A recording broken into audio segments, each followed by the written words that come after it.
Hey guys, what's up? Hope you're having a good night. And how's it going, Fredrick? How's your night going? Pretty good, pretty good. Good, Just good. paying Yeah, we attention got to clown world. to the clown world. Yeah, you were Mhm. telling me a little bit about Andy Worski before we started here. What's going on with him? Well, everybody knows that he's got a propensity for the other sex. He's kissed a tranny. He's painted his hair purple. His friend is now has a federal offense. He has to go to the before the courts, and there was a bail hearing, and it was like $1,500.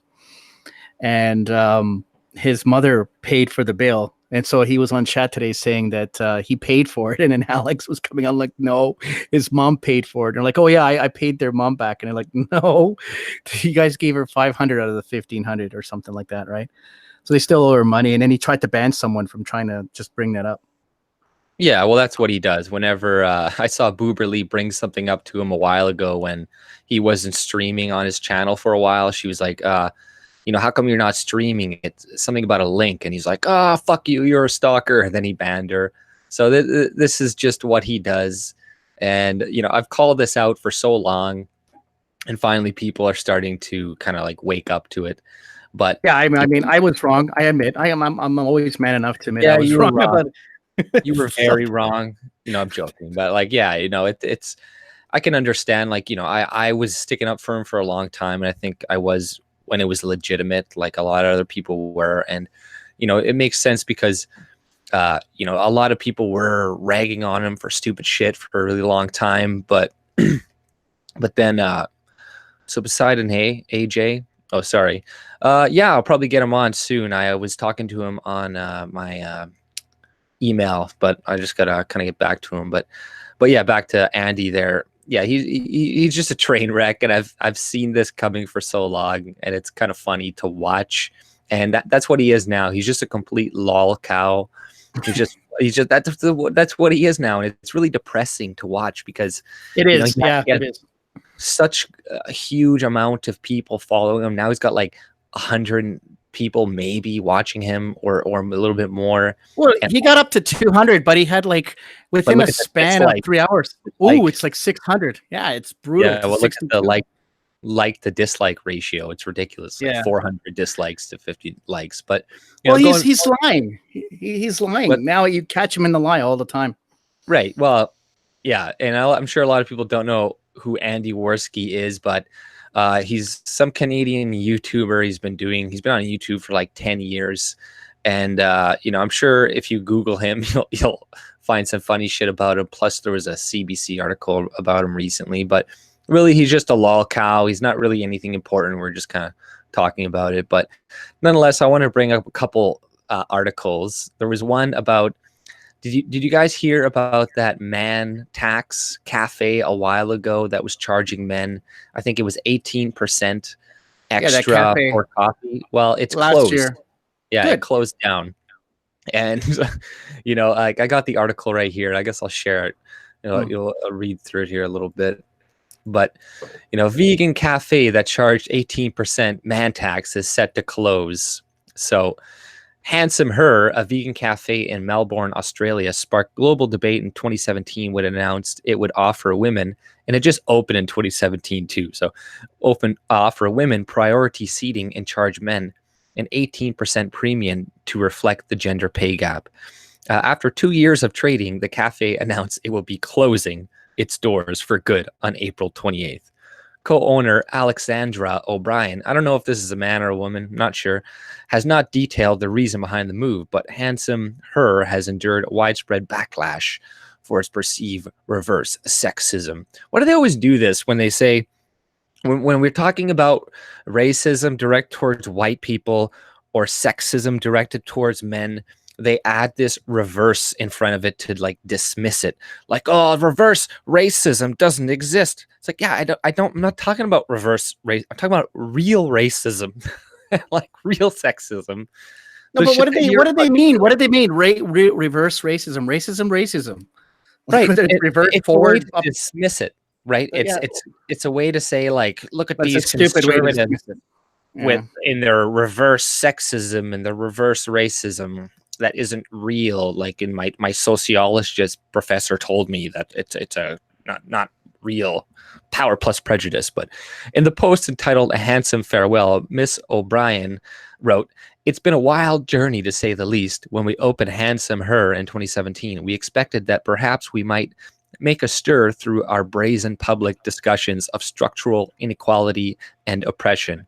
See, that's where you got it wrong, right? If you were not just peddling propaganda and you knew why men and women made different amounts of money, then you would understand why you're getting a backlash. And it's because you're peddling fake news, and it just makes women feel like they're victims, and then they're like, "Oh, I need more, I'm so oppressed, blah blah blah," when in reality, single women that are not married, that don't have kids, make more than single men that are not married, that don't have kids. Well, they need to for all those cats. Right. The man tax blew up the internet, an idea that we didn't think was all too radical. Yet the way the world responded showed us fragile masculinity is and solidified the necessity for us to confront and dismantle patriarchy. Well, your business is ruined. That they're probably communist anyway. So like, see, this is why capitalism sucks. Yeah, like this is a good lesson for these people, right? They don't learn. You could show them facts, you can prove things to them, but unless they walk the path and get burned on their own, they won't learn. Hopefully they learn from this, but who knows? Today people are quite ignorant of a lot of things, and it doesn't matter. Even they'll be fortunate enough to repeat those mistakes until they actually disappear. Yeah, like, I don't know, these people are NPCs, they're non-thinking. They're like, I don't understand the backlash. Like, see, and I think that this is going to start happening more, right? Like you see a lot of companies start to take SJW stances and whatnot, but that doesn't, I think that's going to progressively start to pay off less and less, especially when they're pushing like, stuff like this, right? And, women have brothers, have fathers, have sons and friends that are men and shit. So, they're not all just going to fucking come against us, and not all of them are going to buy in to this bullshit, right? Yeah, so I actually watched a really good stream, I think it was today or yesterday, with Faith Goldie and that gentleman that was sued in BC by that tranny, that guy. And he said something that's really not resounding in a lot of media or by a lot of intellectuals, which is Canadians tend to be more on the meeker side. They'll just sit there and take it. And he said eventually, when it does get so bad, when people really start to feel the hurt, that's when they'll start to react. But at that time, it could be even too late. So he's actually calling out. He's like, there's going to be a massive shift in the way this country's run, and it's going to be a lot of hardship until people really start to wake up and start to react. But it'd be better to actually react before that happens. Right? Faith Goldie, the one says, Faith Goldie is a serious statist. I agree. The other night, I was listening to a stream, and she was like talking about capitalism, and she was talking about like unfettered capitalism and whatnot. And she's like, that leads to open borders, right? I'm like, unfettered capitalism doesn't lead to open borders. And I understand what she means. Like, I understand why people think that, right? Corporations want cheap labor, so they want open borders, right? But that doesn't mean capitalism, the like voluntary trade, none of that. Like, that's not the problem. The problem is the government who is not enforcing the laws to begin with on illegal aliens and kicking them out of the country, or fining businesses that are hiring them, because you can't have illegal aliens come in, especially when you got the welfare state and all this other shit taking care of them and subsidizing their pay, because it's undercutting everybody else, right? So it doesn't have anything to do with capitalism. Yes, there are greedy people whom you call capitalists, but they're always going to be greedy people. There's going to be greedy socialists. There's always, it's like people think greed is going to disappear if we get rid of wealth. It's like, stop blaming progress of society, the progress of the free market. I've seen people start to like be like, oh well, you know, the Enlightenment era wasn't that great, and you know, they were kind of idiots and shit. And you're like, no man, it was good. We don't want to go back to living like we did before, like under kings and queens and shit like that, right? Like I see a lot of people starting to move more towards socialism, and it's a trap, right? I think that people, they're trying to be like, oh, I want the best of both worlds. You know, I want, you know, this and that, but I want my people taken care of with socialism or with the government. But, you know, I don't see us electing a government that's going to work for us anytime soon. All it's, especially specifically us white people, like when are we going to get a government that's going to be like, okay, we're going to give specifically white people money to have babies and not everybody else? It's like, oh, good luck. You know, you'd be better off trying to convince people to want freedom as a whole, and then that way we will just have more kids, because on average, if we're supposed to have higher IQs, then we will get more money, other groups will get less, and just over time we'll have more kids, right? And it's okay if our populations diminish, but yeah, like, you know, I don't like seeing that. I start to see a bunch of people pushing that stuff more, and that's just my opinion. I don't know what you think about it.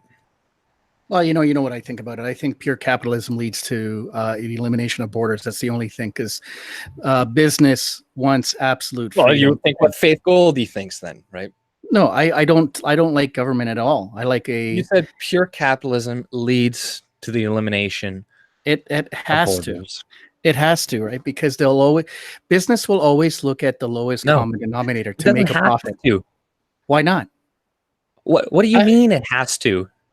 Well, why doesn't it have to? How does first tell me why it doesn't have to? How is it being facilitated at the moment? How are corporations making money by hiring people at the moment that are illegal aliens? It's not because they're not just paying these illegals less because and they're just like, these illegals are just like living in poverty, living in you know, the fucking gutter and shit on $6 an hour. It's like, no, it's because the government is giving them money. And the government is because when these people have kids, like illegal aliens, they'll have kids. Well, now that kid gets welfare, gets to put on the program. So then by the virtue, they get money, because now it's like, you know, you need to give the parent money. Who's providing, who are all these lobbyists? Even right? Like, who are these lobbyists? I know, exactly. So that's the thing. Maybe I'll release this video I was going to release like earlier, but yes, there's lobbyists who lobby the government to change laws and regulations for their benefit. But so when we get rid of wealth and capitalists or something, are we going to like just, there's not going to be anybody trying to influence the government anymore to change the laws or to do anything like that? Like, no, there are always going to be people influencing the government. That's why it needs to be reduced, or at least almost eliminated, because then lobbyists have no power, right? If they can't get the government to change a law on their behalf, if they can't get the government to give food stamps to illegal aliens so then they can hire them for less money than Americans, so is your plan, they wouldn't do it. So what's the outlook? No government? Is that the less or no government would be much better than what we have right now. Less government, I agree with, but let's go with the no government. Okay. Who de facto handles the remedy? Who de facto handles let's say, well, for the most part it's remedy, but who also oversees the border? Let me ask you, so is the border being overseen right now with our government? Because we don't have a government. We do have a government. We have a massive government. It's an illusion that you have. Okay, guys. It's Chris. It's Chris. Hey, Chris. Hold on a sec. Let me just get in the middle here with you guys. Let's go ahead. We need a cage match. No, but just hold on. Just hear me out, right? Okay, go ahead. So we have an illusion. We have an illusion of a government because our government is being bought by business. What do you want to call them? A corporate entity or just a business by business elites. Google, they're all putting in huge amounts of money. No. Well, you guys want free shit, right? You want free healthcare, right? You want pensions, right? Everybody wants my this taxes free shit, right? It's not free. So this is the government. Chris. Sorry, what did you say, Chris? Lots of people get it for free. Yeah. So look, at the end of the day, if you reduce I think this conversation, we kind of dip into this kiddie pool every week. So I'm sure you have more to talk about than this, but I'll chime in and just say that if AJ, I hear what you're saying about reducing government, because one of the reasons is, one of the reasons why you have lobbyists is because, the government's working with them. And Fred, is you're saying that there's an illusion of government because you have private business, because really the government is being influenced by these private forces. At the end of the day, free enterprise or private enterprise is doing what it has to do to achieve its goals of maximizing profit for shareholders, et cetera, et cetera. If you eliminate government from that, government's just an obstacle in their way. If you eliminate government, they'll just do what they want in the end. What you're doing is you think, okay, what I want to do to prevent a monopoly is I'm going to create a bigger, more powerful monopoly that has even more power, and hopefully this one doesn't get corrupt. I think of it as more of a counterweight than it's not a counterweight. Monopoly. It's a monopoly that gets even worse over time, and they can do whatever the fuck they want to you, right? They can do whatever they want, and then they could just let all these immigrants, refugees in our border, and be like, oh well. And then what happens? Look at all these militiamen that were defending the border down south. What happens to them? They get fucking sued. They get tried to be put in jail. They're not allowed to do it, all this shit. So it's like, people, they try to police themselves, but the government doesn't allow them. They try to prevent people from entering the border, but the government doesn't allow them. People want to protect themselves, but the government doesn't allow them, because also a lot of people are brainwashed to think, well, guns are bad. So I'm going to vote for the politician that wants to ban all guns and do all this shit. So it's us that also want policies that are destructive for ourselves. It's unions that want to be protected too much, that want too much coverage, that now make us uncompetitive on a global scale.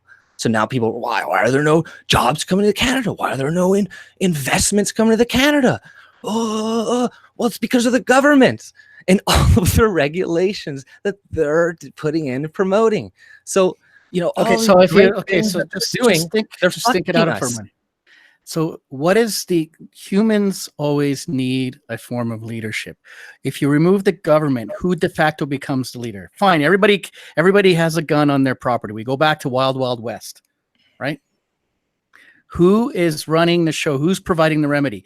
We have examples, and it has nothing. Who do you want to rule you? Let me finish. There have been multiple examples of businesses circumventing laws to make sure people are safe, like blowing up people in cars because the keys are a little bit too heavy, or getting hit in the middle of the truck and you got blown up because they didn't want to spend an extra $3 on an item to make the car move. So they wanted to increase their bottom line.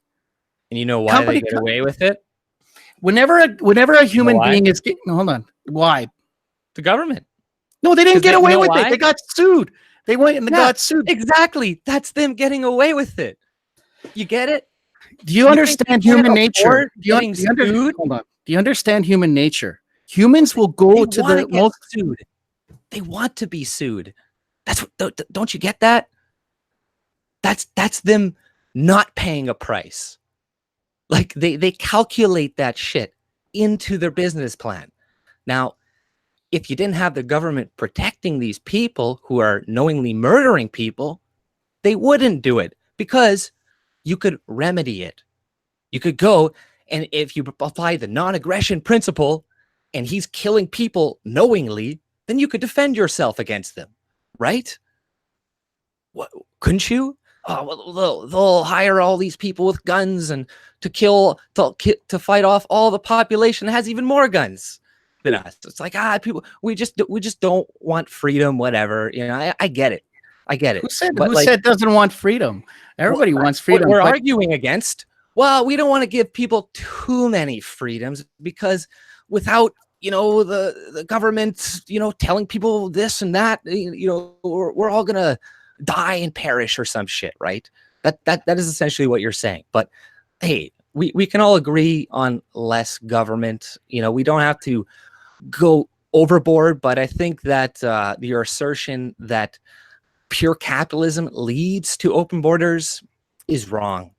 You know, that's just blatantly wrong, right? It's just flat out wrong, and it's steering people away from capitalism and making them more into socialism and thinking like, oh, well, that's actually a good idea, and this is a good idea, and maybe national socialism is pretty good.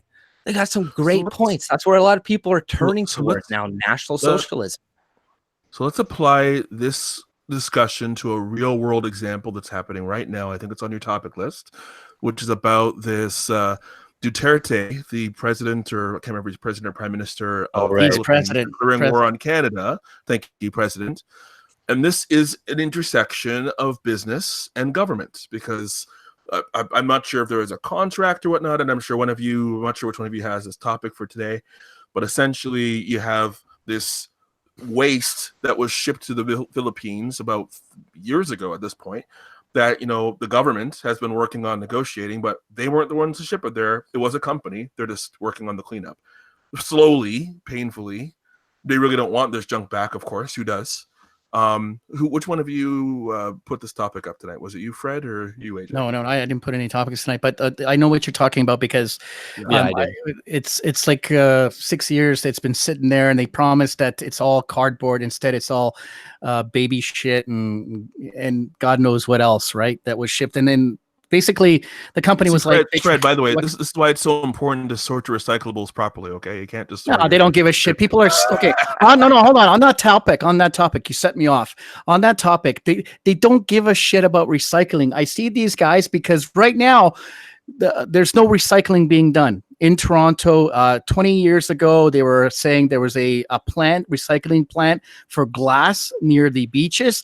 They've never recycled shit. They just don't have the facilities. It's not a money-making business. They're just taking it in because they haven't figured it out. Europe had figured it out a long time ago. No. It's because these poor countries, like people get paid to just take in trash, right? A lot of poor countries will just take money just for you to dump their trash there, and they get money for it, right? Just because they have no economy, they don't. Not anymore. Well, not anymore. But the Chinese have said no, stop. Exactly. Not anymore. When their economies do better, they don't need to do that anymore. But then what people do is like they buy all this trash, or they get all this trash and they get money for it. Then years later, they're like, we don't want to. You take it back. It's like, you take it back. You know what they do here on my street? I filmed them. They come here, and everybody's always. I just throw my trash out. I just don't give a shit because I know how they operate. And you know, you put it. I see all these people putting the cardboard together and everything else. And the garbage guy comes. He just picks it all up and throws it in his thing. So the recycling guy drives by. He's like, "Oh, there's nothing here. We're going right." This is what's ongoing because they're not recycling shit. For 3 years, I think it's either 2 or 3 years, China said, no, stop sending us your garbage because you're over packaging shit. In the Philippines, they don't want it. It's just, and there's a large barges floating around the sea because they don't know what to do with all the trash.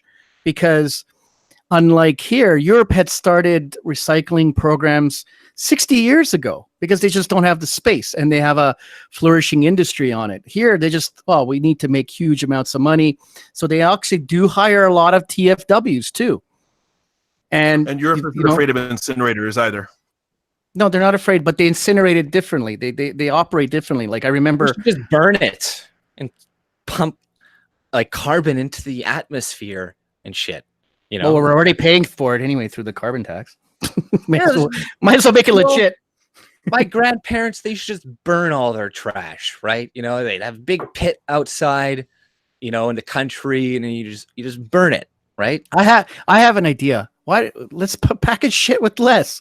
Why do you need the 3 tons of styrofoam and this and that? Burn it. Come on. I'm not joking. But yeah, you're right. Yeah, we could package stuff less, but you know, it's in that respect, right? And I don't want to harp on it, right, too much, because we disagree on this level. But you know, if we become truly a capitalistic thing and everybody's out for themselves, it will. That's not what it means. No, hold on.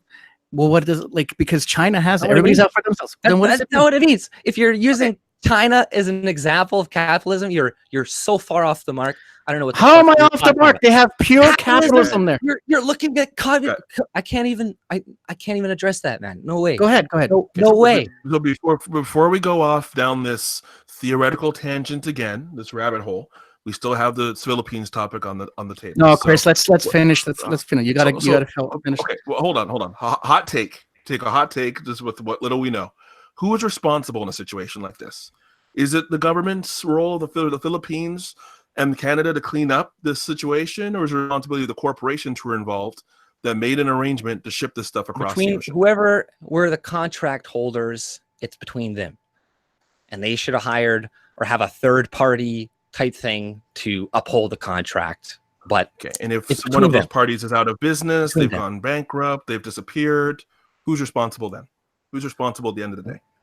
I can't think of an example right off the top of my head, but you can figure that out. You know, you could write it in the contract. If something were to happen, this other thing were to happen.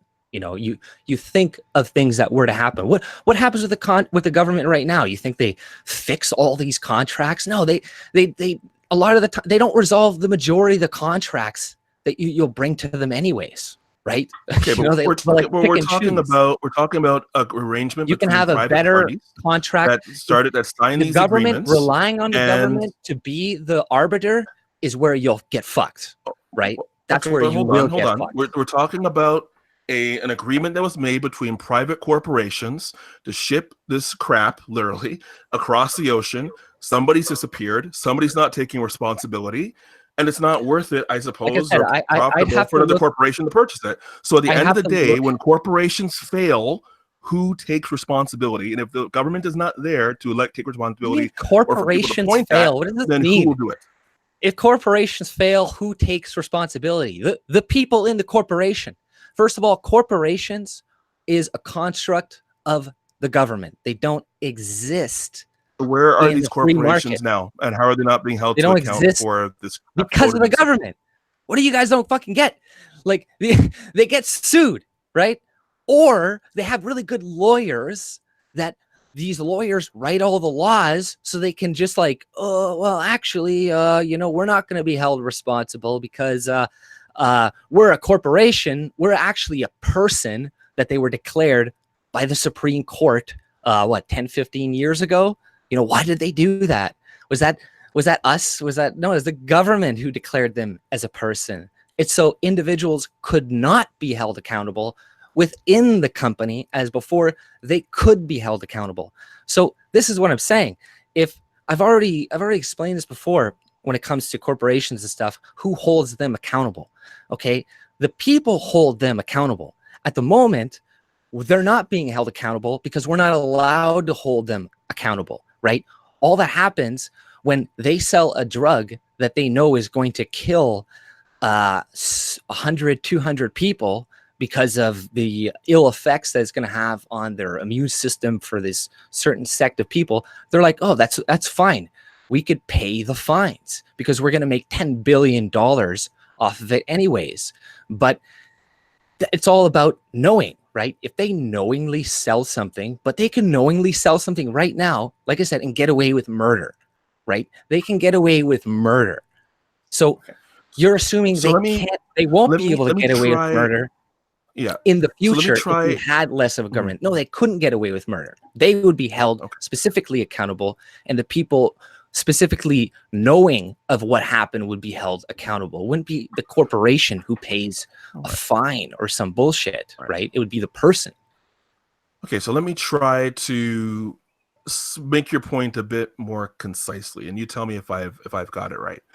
So what you're suggesting is that if the government has created corporations as a concept, created this separate legal entity that is itself responsible, not the people who run it, but the corporation itself is responsible, that you want to take away that veil, so to speak, so that if companies do bad things, the companies may disappear, but the people don't. So the people at the end of the day are held personally responsible for the sins of the companies they run through the legal system. And that in itself would eliminate some of the shenanigans that are going on with some of these companies. Is that what you're suggesting? Well, the legal system is, but the legal system, is it not? Hold on, government? Fred. Hold on, Fred. Let me just let AJ respond just to make sure I got that right. Go ahead, AJ. Sorry. What were you saying exactly? Could you repeat that one more time? I'm just trying to kind of connect the dots with your argument, because I'm trying to understand. So what you're saying now, is essentially corporations are not held accountable, right? Yes. Because they pay fines. Yes. Like and because the people who run it are not personally responsible. The corporation is responsible. Yes, the corporation is considered a person, right? So they they're like an entity of itself, and that's the person. You can't put a corporation into prison. You know what I mean? You can't do that. Right. You can only people charge still go to prison, even out of corporations. Like you can Enron and whatnot, right? They sue the corporation. Not the way they should be, though. Not the way they should be. I kind of get your point. If that's what you're saying, AJ, that you want to have, if the government, you said the government has created corporations as a concept, that it's the corporations themselves or a government construct. And so essentially, I mean, you want to limit the government's role to setting up this framework, then not just fines that are factored into the cost of doing business, but the president, the CEO, all the up and down, which are kind of responsible. Chris, you cut out, buddy. You coughed and then you broke your mic. Chris, you there? You know, I think, we want to create, I think, you cut out, but I think, at the end of the day, we want to create something that is going to hold people accountable, right? How do we best hold people accountable? That's what we're all worried about, right? How do we best hold people accountable? And people think without the government or with, if it has like no power or whatever, it's not going to be able to hold anybody accountable, right? But we can. We hold people accountable. Like we can do it. Like that's the thing. We need to stop delegating so much to the government to do for us. We do need to start taking things back and doing things for ourselves. And it's like right now the way that they're enforcing the law and keeping the peace isn't very good. Like it's getting progressively worse, and it seems to me that the government is actively working against their own people, right? And yet people keep voting, right? But that's the thing. People will. You cannot vote. That's totally fine, right? But if 2% of the electorate voted, that person would be elected. Right. Doesn't matter. They're 98%, but they don't have a legitimacy. Yeah, but technically they have. You take away their legitimacy. Tell them that. No, that's fine. Then you have you go into this, but you have an estate now then to react. I don't know. Can I say this on YouTube? Violently, right? I agree. Well, I got cut off telling corporations to be accountable personally, so I don't know if you can get away with that, but we'll see. Well, what did you just say, Fredrick? What did you just say? I'm saying that even if you say that, let's say 2%, like let's say there's a voters' revolt, never been done in history ever. A voters' revolt, and let's say 2%, you take away their legitimacy. They're not legitimate, and they're not a dictatorship. You basically can walk in. I agree with you. You absolve your right to rule over us, right? But that's the thing. You need if you had 95% of the population just didn't want to vote, then you would just get them to all just revolt to begin with, right? Like if it was like 70%, you would pretty much start to push that at that point, not revolt, but be like, no, what you'll start to see in the last election with Harper, you'll start to see people, especially out of the West, professors are professing we need to mandate voting, which is what they did in Australia. They were forcing people to vote. I said, okay, drag me to the polling station. I dare you. Yeah, but that's the thing. Like, it's not about, they want you to not vote. That's the thing, though. Like, the reason they want to mandate voting is because if everybody were to vote, the liberals would win pretty much every time, right? If it was in America and the majority of the population that was eligible to vote, and same with Canada, eligible to vote, liberals and the left-wing fucking governments would win pretty much all the fucking time, right? That's just the case, because there's a lot of younger people that are apathetic voters, luckily, that are massive SJWs that would fucking ruin the country. And this is why you see constantly Democrats, liberals being like, we need to get people out to go vote. We need to go get everybody to go vote. Right. Yeah, but that's the natural. So if we didn't bring in all these number of people, it would be a little bit of a different scenario. There's a natural progression or a cycle of a person's political leanings as they age, right? They always start as liberal. I was a lot more liberal when I was younger. I was always more of a centrist, but I was a center left.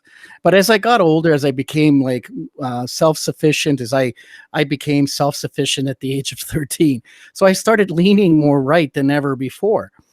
And when you start to own your own property, this is why, if we're still going to maintain a government, I would like to eliminate. It's absolutely necessary to eliminate the federal government.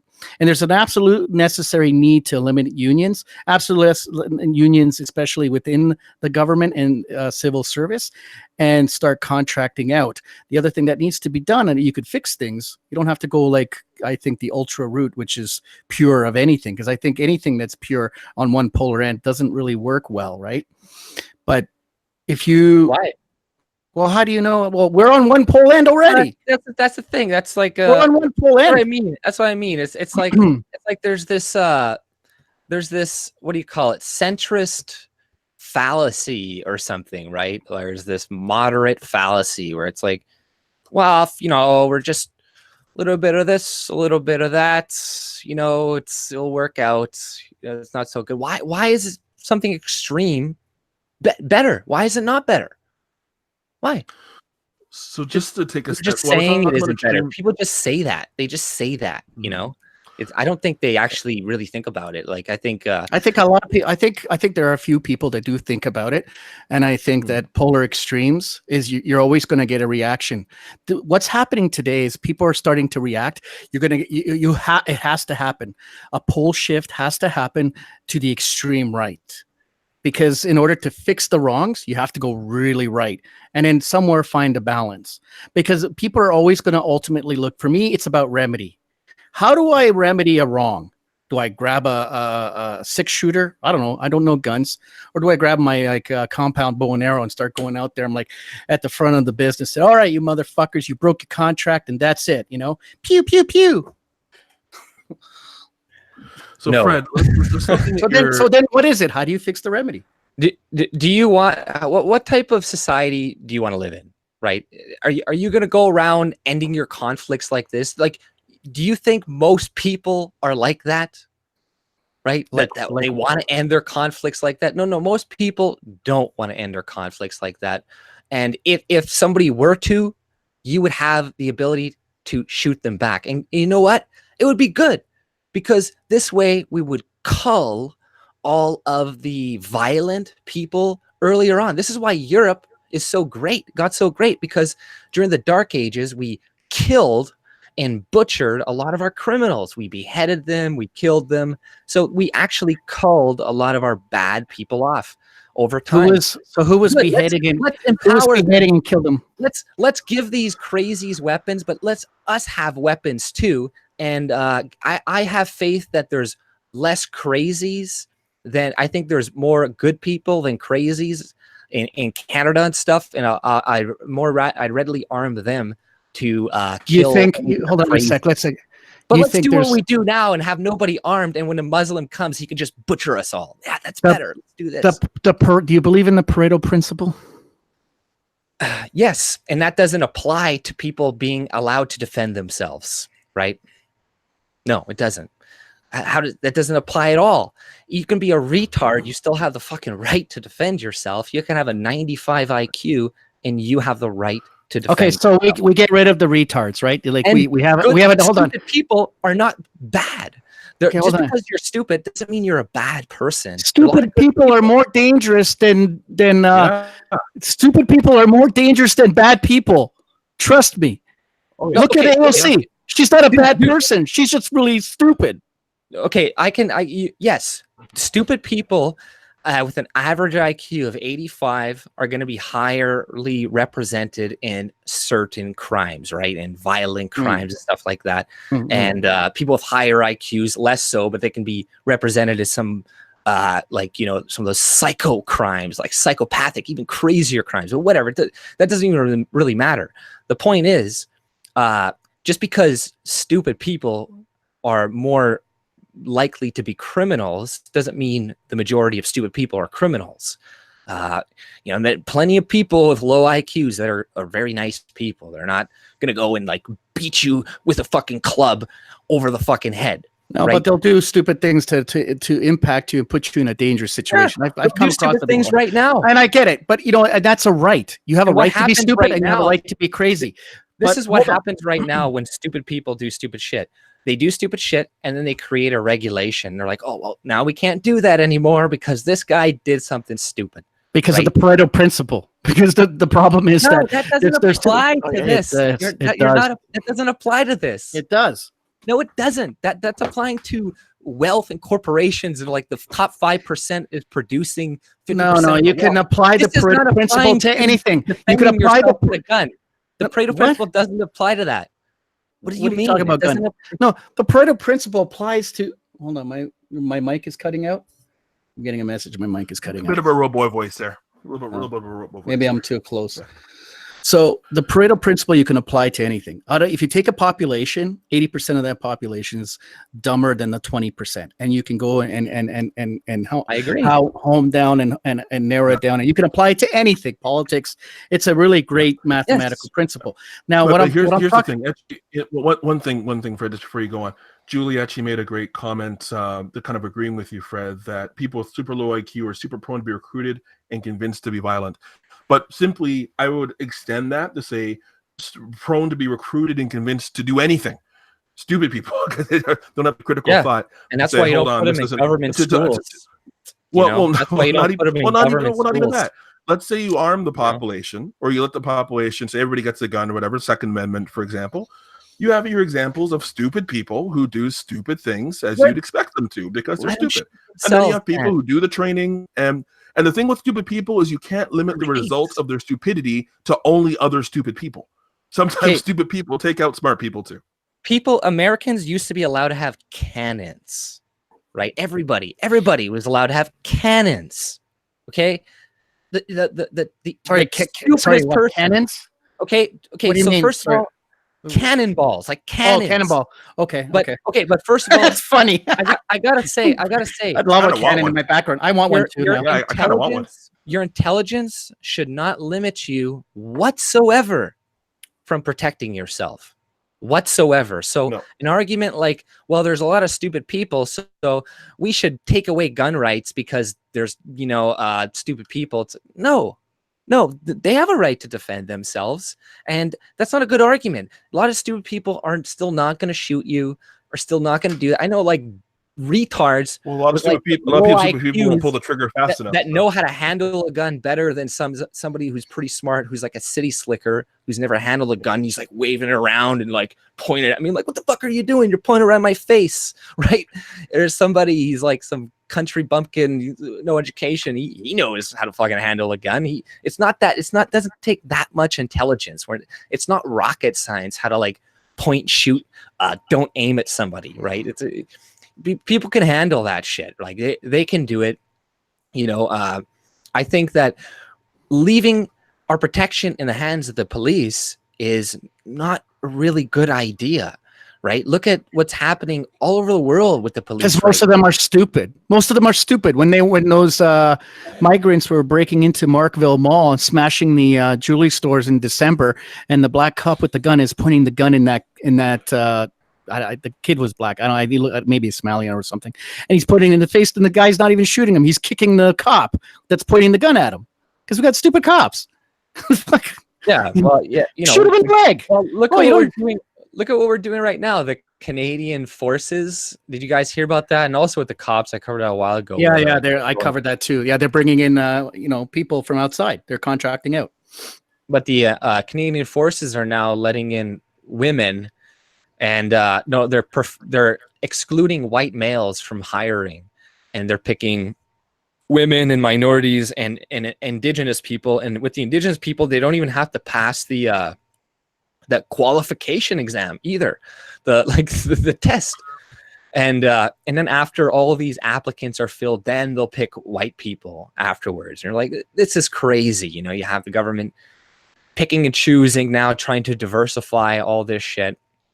And yeah, but I can understand why people don't want or are reluctant for whatnot, but whatever, it doesn't matter. I think we agree on mostly, reducing the size of the government anyways, right? I think. Well, I'm all for reducing. I am 100% for reducing, or not reducing, absolutely eliminating the federal government. They got to go.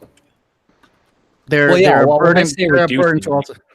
That means the federal government would be completely. And I think people need to be. I think there should be a writ of contract that people are that they are the. What would you call them?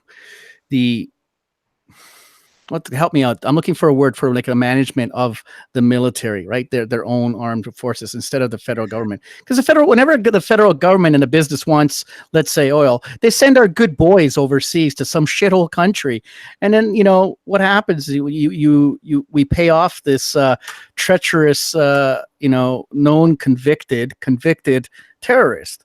I mean, it's just fucking ridiculous. So. We need to be the arbiters of our own military, our own police force. When it's part of the state, they turn into stormtroopers. But how do you do that? I think that takes a lot of thought and thinking through. How do you remedy? And I think the remedy is the biggest problem here for me, at least in that case. Right.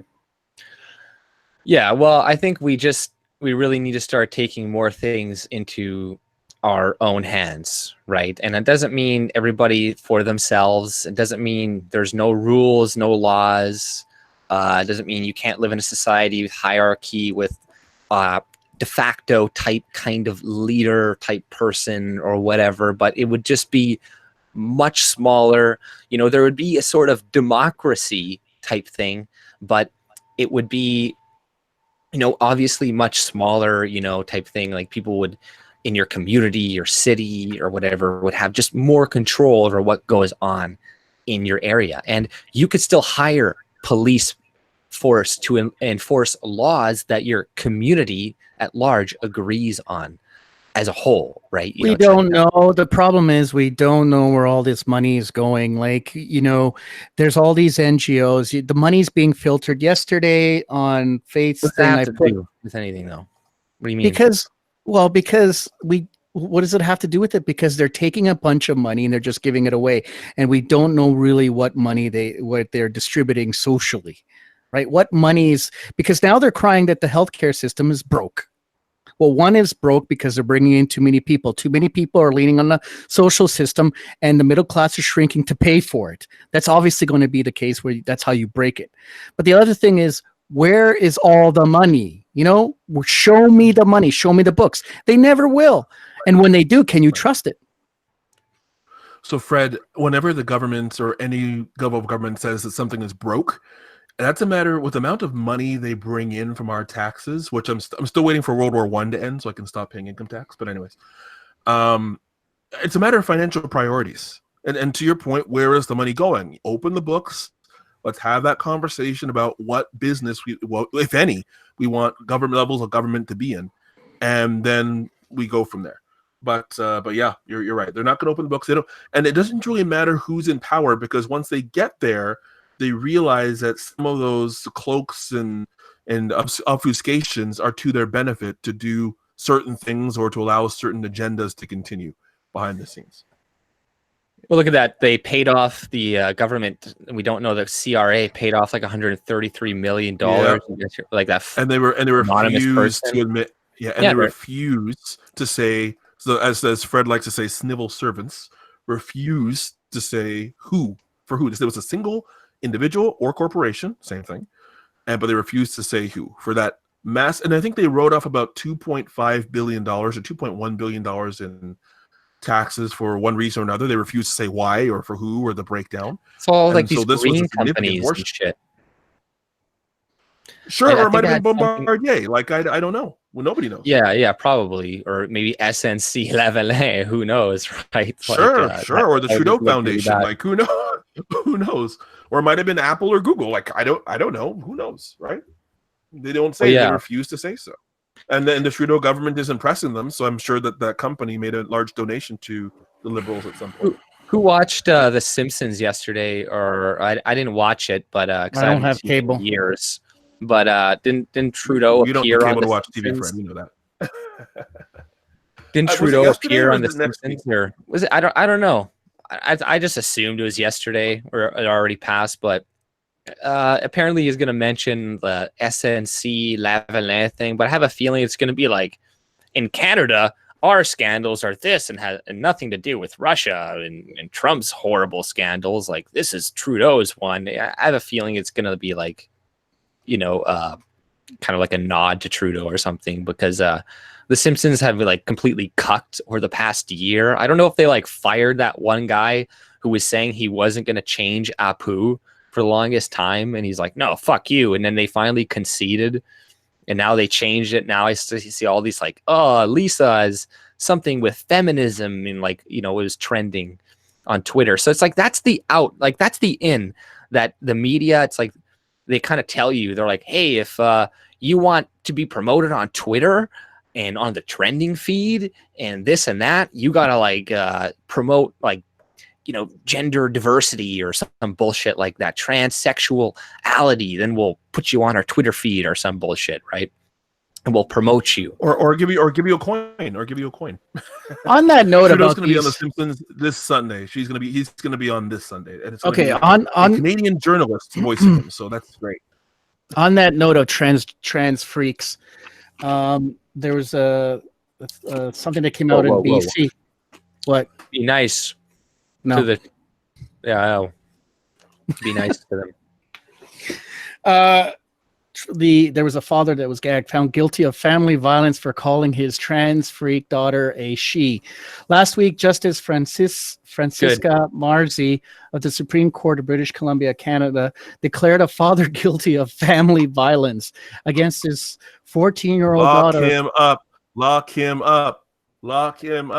On the sole basis that he had engaged in expressions of rejection of her gender identity. Should I do the wrestling announcer? These expressions revolved entirely around his polite refusal to refer to his daughter as a boy in private, and his steady choice to affirm that she is a girl in public. So yeah, look what's happening, man. And this is, I want to know what the fucking end game is. Like, what is the end game? Okay, break up the family, attack Christians. It's 1984 change the world. That's what? We can't help ourselves but a fallen. It's 1984 and Brave New World. It's like we can't help ourselves but to fall into it. Like as more of closer we march further and further, we're just falling into literally sci-fi. It's because the future is now kind of thing. What's going on? Okay, yeah, but is that really the goal? Is that the Agenda 21 goal? Make people subsist on the government, take away their choice. Yes. Decide when and how they're going to live and die. Is that the ultimate goal? Do not see every one thing we've talked about probably more often. I'm trying to get you guys to answer, because that will be my next point. Yes or no? Is that their goal? Can you hear me? I thought Chris was answering. Well, go ahead. I was trying to. Yes or no? you're kind of doing robo voice. So yes, and I would expand. I on got that a and yes say one from. thing that we. I don't remember what it was. So just Okay, one thing that answer we've it, then talked I'll about remember it. offline, Fred. Okay, can you guys hear me? Because you're kind of running. Yeah, I over can here. hear you. Go ahead. Okay. Go ahead, Chris. So one thing that Fred and I have talked about offline is that no matter who is in power, especially over the last 30 or 40 years, Canada and the US, I'll give some examples, there's a certain march toward erosion of rights and a security, the balance between security and privacy, where privacy is being eroded in the name of quote unquote security. And it doesn't matter who's in power, whether it's someone who's a liberal or a Democrat or a Republican or a conservative. That march, that consistent march goes on, even kind of taking more and more of your money. I mean, yeah, the conservatives might cut your taxes here, but they might run up the debt there. And then the next guy comes in and says, the previous guy mismanaged, so I got to cut this back. There's the constant back and forth march. And at the end of the day, there's less money in your pocket. Everything's more expensive. And government has encroached more and more into your life.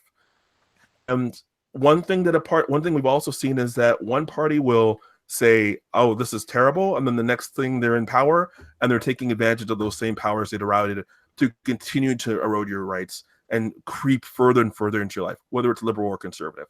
So yes, Fred, I do believe that is the future. And now you're seeing it even more from a globalist perspective, where you see us signing on to these UN charters, like for the migration of people. You're seeing the Canadian government donate hundreds of millions of dollars to Chinese infrastructure funds as part of a globalist agenda. Absolutely. Yes, I agree with you. Yes. Okay, can I ask? Let me ask everything they want to do, right? Right. So let me ask another question. So they're having us run around like little idiots, right? Because when we're not a gregarious opposition, they can control us easier. So break up the family, break up the Christian unity, break up the heritage and the meaning of what the country is and what it's supposed to be, break up the community of us, all of us together. So would you say that, and then bring everybody here? Would you say that it's out of the question that these people are actually wanting to murder us all? And because on the Georgia Stones there, what are they called? Yeah, Georgia Stones. They say that depopulation of the planet is required. Nobody knows, and it's been who's these? You got to be more precise. With your I don't know. No one knows. Nobody knows who wrote these things on the Georgian Stones, but. My gut feeling is they're going to invite everybody they can into a small space, and they're going to kill off as many people. Look, they're pushing the 5G. I don't want to sound too conspiratorial, but it just doesn't seem right. Invite a group of people that are an antithesis to the homogenous group here before. Okay, break down the family. Okay, turn men into women. What's the next thing? Install 5G, which hasn't been proven to be good or bad, but predominantly a lot of doctors are warning about the technology because it's high radio frequency. I mean, hello, yeah, Georgia Guidestones. T-Nova knows about it. So go ahead. You were saying something. Yeah, Fred, I don't know Fred, I don't know if they're going to. Okay. I don't know if they're looking to murder us. Maybe not. I don't think that's necessary if the people are passive and so under the control of the government or so busy and dumbed down that they have no desire, that the majority have no desire to, and in fact would help to push down anybody who did have a desire to revolt. So if they can control us and control our movements and control what we do and what we think, which is really the way things are going, then it may not be necessary to eliminate people to achieve their goal. In fact, I think people would just help them to achieve it without even realizing it. Yeah, the best slavery is having people think they're not slaves and having them enslave themselves, which we do. We enslave ourselves. They convince us to want the things that, they convince us to want to give up our liberties, our rights. This has taken years. This has taken many, many years to, convince Western people that, identifying with your culture is racist. And, even to this day, I have a weird feeling when I say like my white people or something like that, like, because white people were just not used to identifying with our race in any way, because it's been like completely, because white Right people out of such as you and I never looked at each other that way. well, yeah, that as well too, but it's been also like We didn't need to, because it was predominantly white.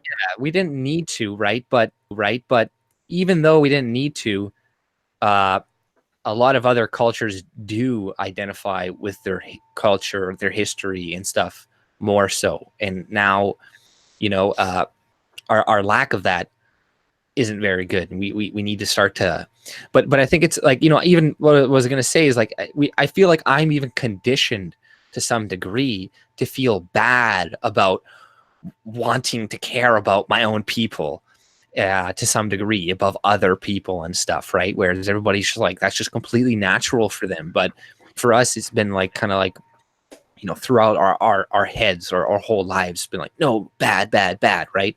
And it's been priming us to, essentially open our doors to other people, and it is divide and conquer. Like, this is clear. We've seen this through history countless times.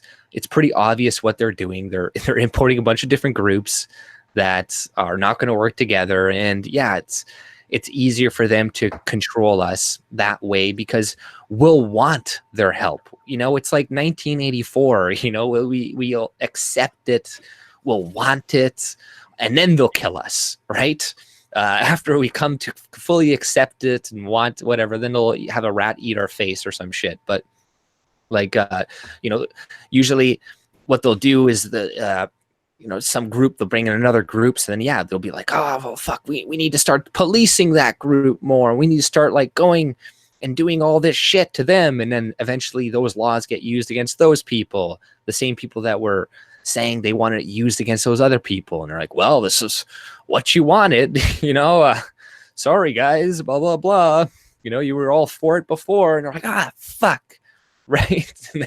They get played against each other. But, that's just one of the problems with a multicultural society. Right. And like I say, I don't have a problem with some diversity and stuff. Right. I really don't. And I wouldn't have had a problem with it if I didn't like learn what the fucking results of it are, essentially. And I wasn't constantly told how horrible I am, how terrible I am, and how white people are privileged, blah, blah, blah, right? But, well, we had even within the white communities, right? We recognize, because people will always be tribal, and that's cool. I'm cool with that. But even within the white race, the Anglos didn't like the Irish, the Anglos didn't like the Slavs didn't like the Poles, blah blah blah blah. There's these little differences, but they're workable and they are maintainable, because for the most part, we all do the kind of similar principled things. We behave in a certain paradigms. But when you start introducing some people into the group, it's kind of cool, right? You get a little bit of flavor, you get different looking people, and you think, wow, this is cool, it's exotic. But then there's that shift. Like, where do you stay? Okay, it's enough. Where do you cut it off? And when you cut it off, and that's where I felt a lot of people, especially Anglo-Saxons, felt, oh, I'm being bad because I'm saying enough, too much multiculturalism. Because multiculturalism, in a sense, started in Canada because of its own duality between Anglo-Saxons and Francophones.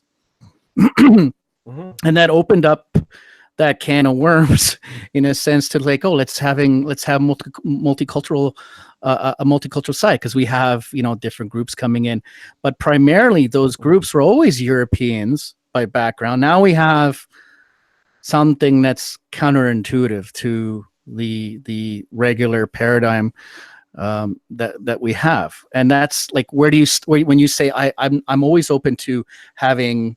Oh, thanks, Joyce Reeves, for providing us the super chat. I'll let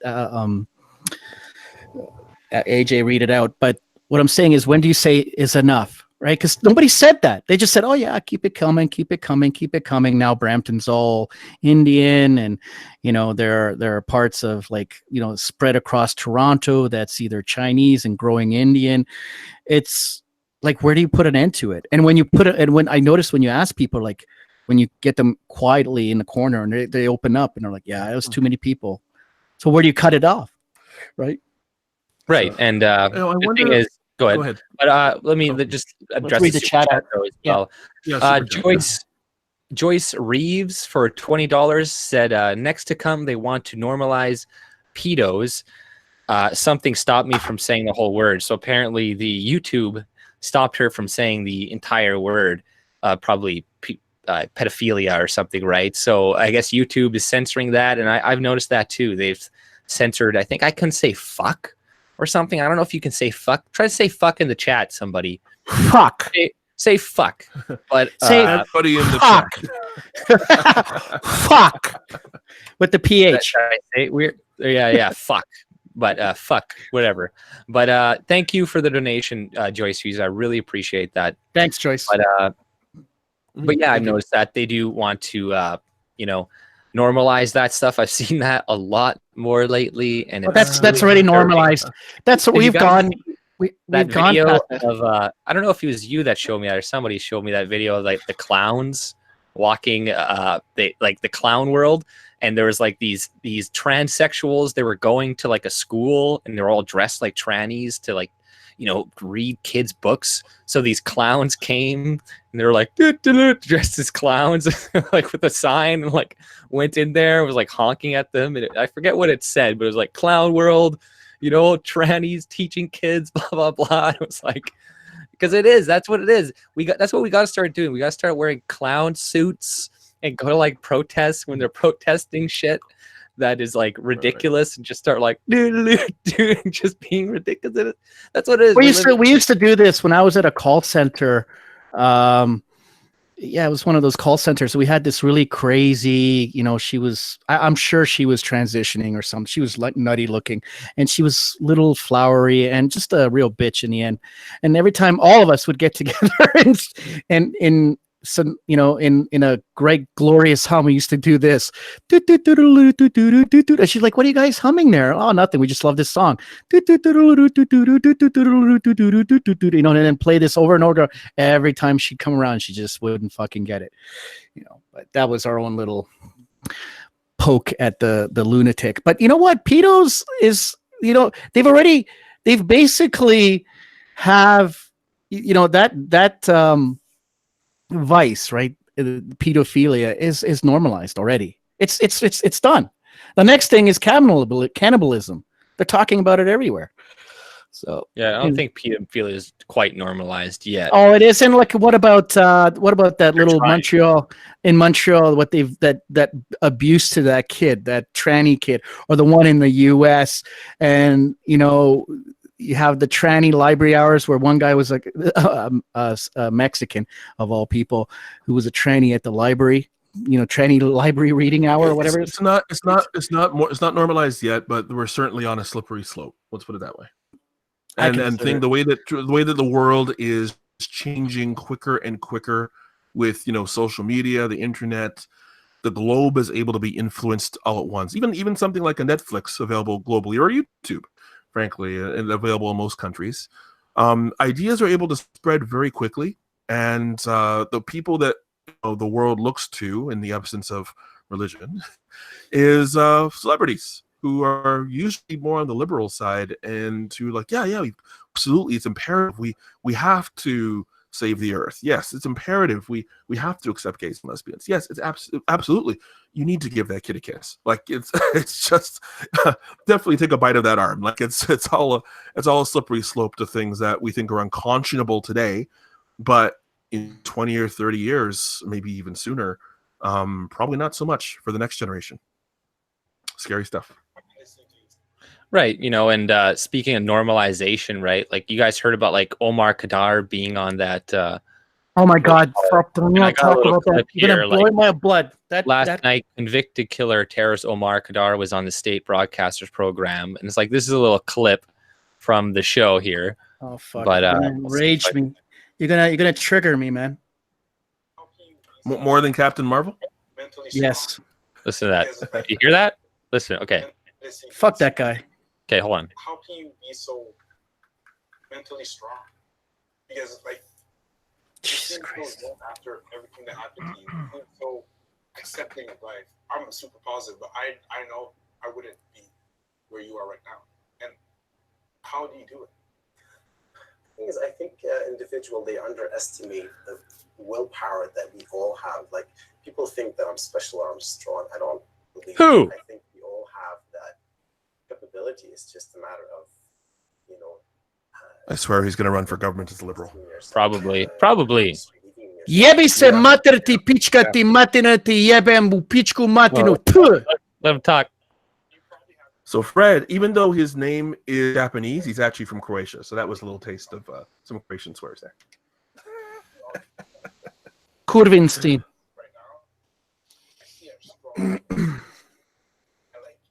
So if I can divert us down a different rabbit hole, just to take a step back to what we were talking about earlier with a little bit of Agenda 21, a little bit of Kalergi Plan, a little bit of Agenda 2030, a little bit of that.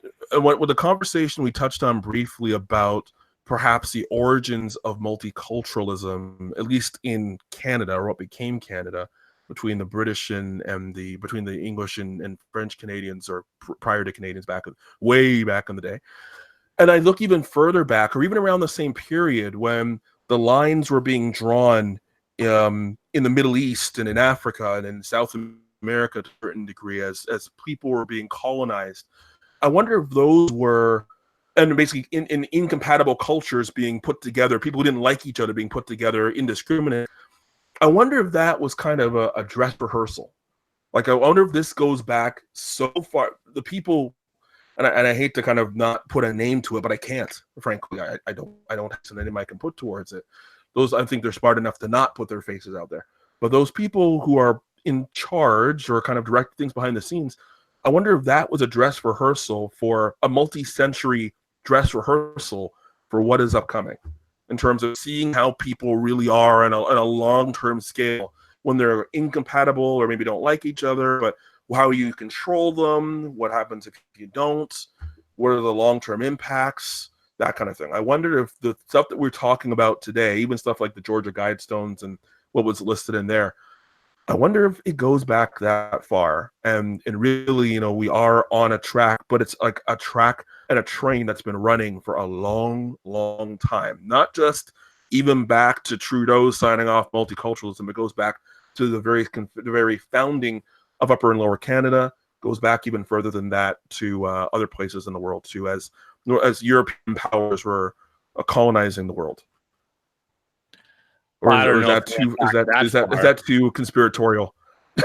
Well, like, you know, there's always been people trying to control things, right? That's always existed. That's always going to exist.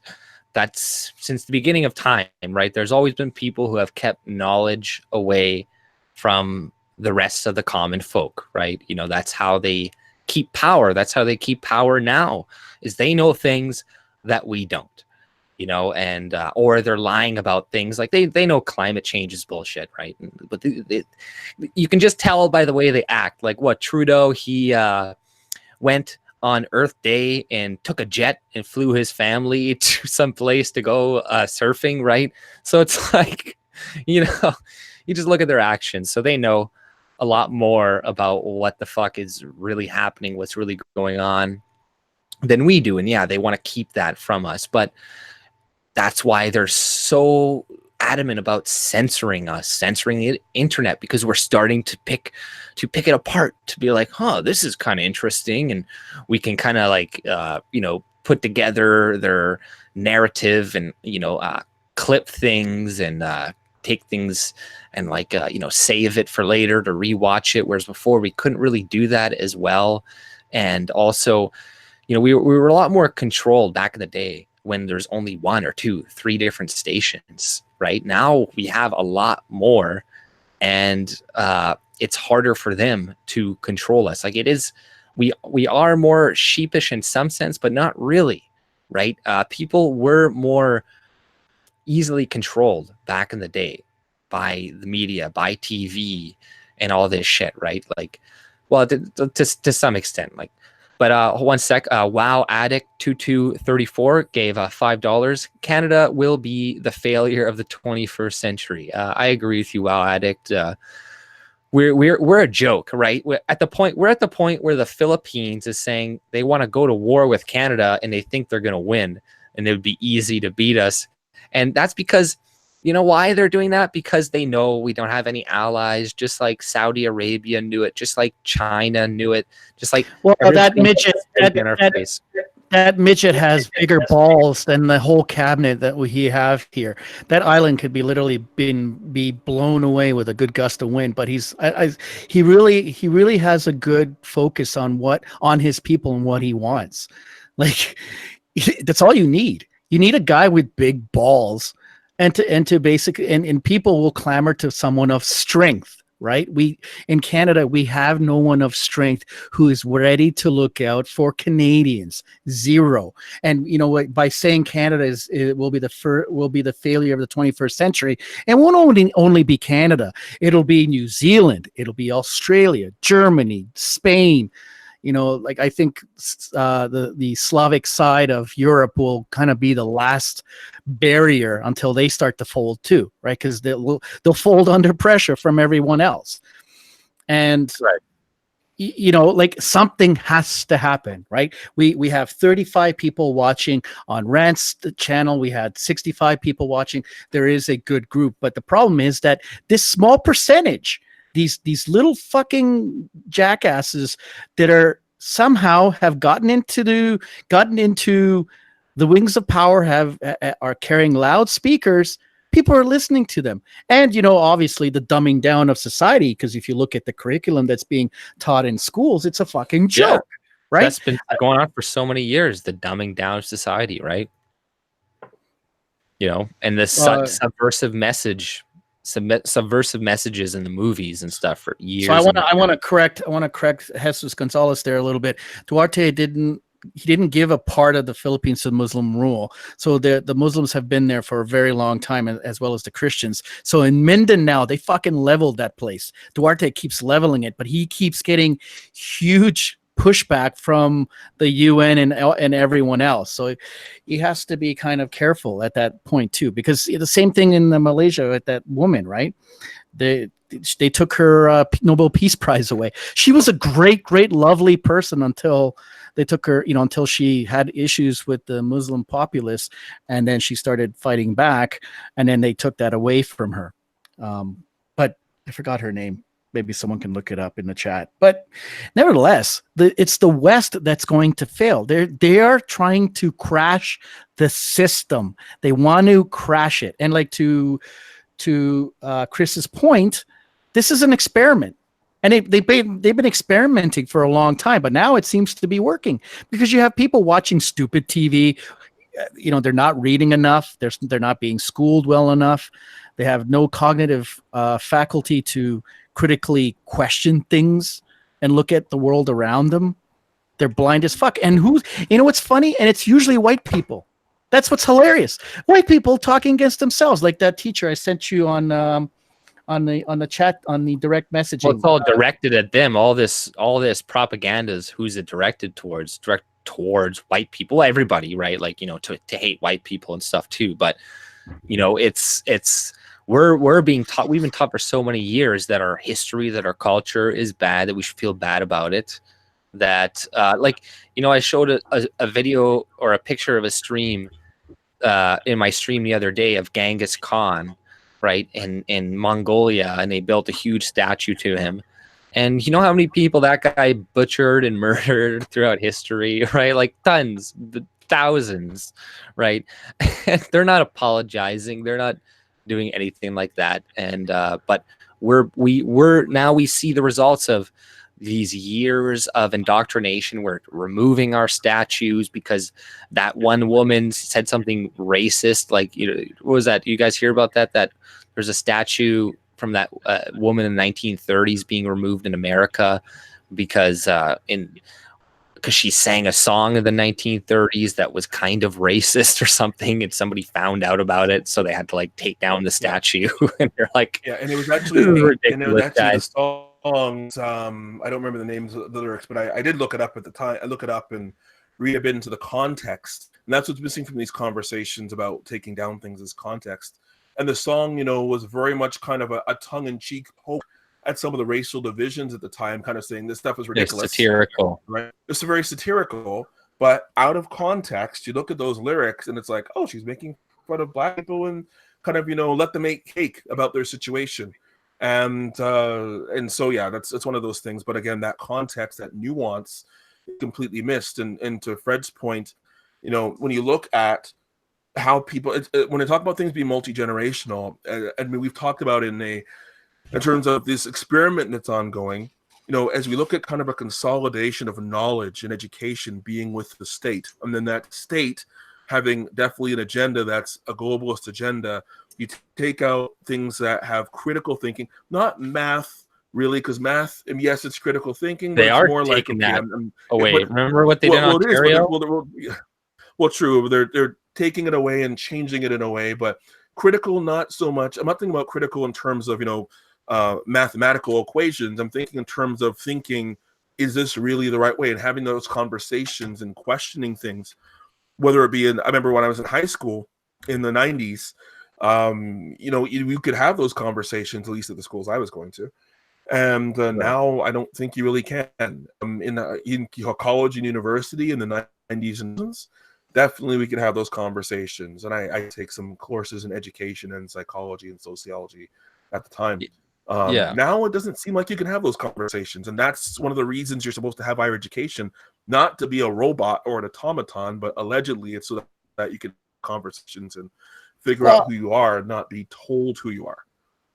You get told who you are in a communist society, not in a free, quote unquote, society.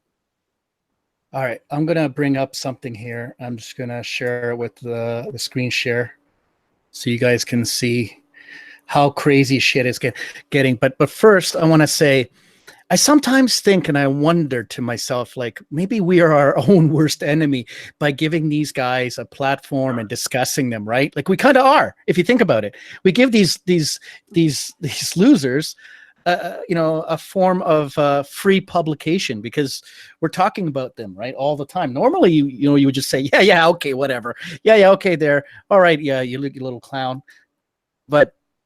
I don't know how to combat it at this point because the only way I know to combat it is talk about it. So here I am on this WND.com. White people who treat all races equal. Can you guys see my screen? Yeah, right? Yeah. Okay, white people who treat all races equally labeled as dangerous. Whiteness studies. Prof wants to be a little less oppressive. Like pluralist, a guest lecturer at Boston University said last month that white people who judge others as individuals instead by their skin color are dangerous, according to a report in the College Fix. The lecture entitled "What Does It Mean to Be White" was given by University of Washington professor Robin DiAngelo, a white woman. DiAngelo, according to her website, specializes in whiteness studies. Like, really? This is the garbage that they teach at universities now, higher level education.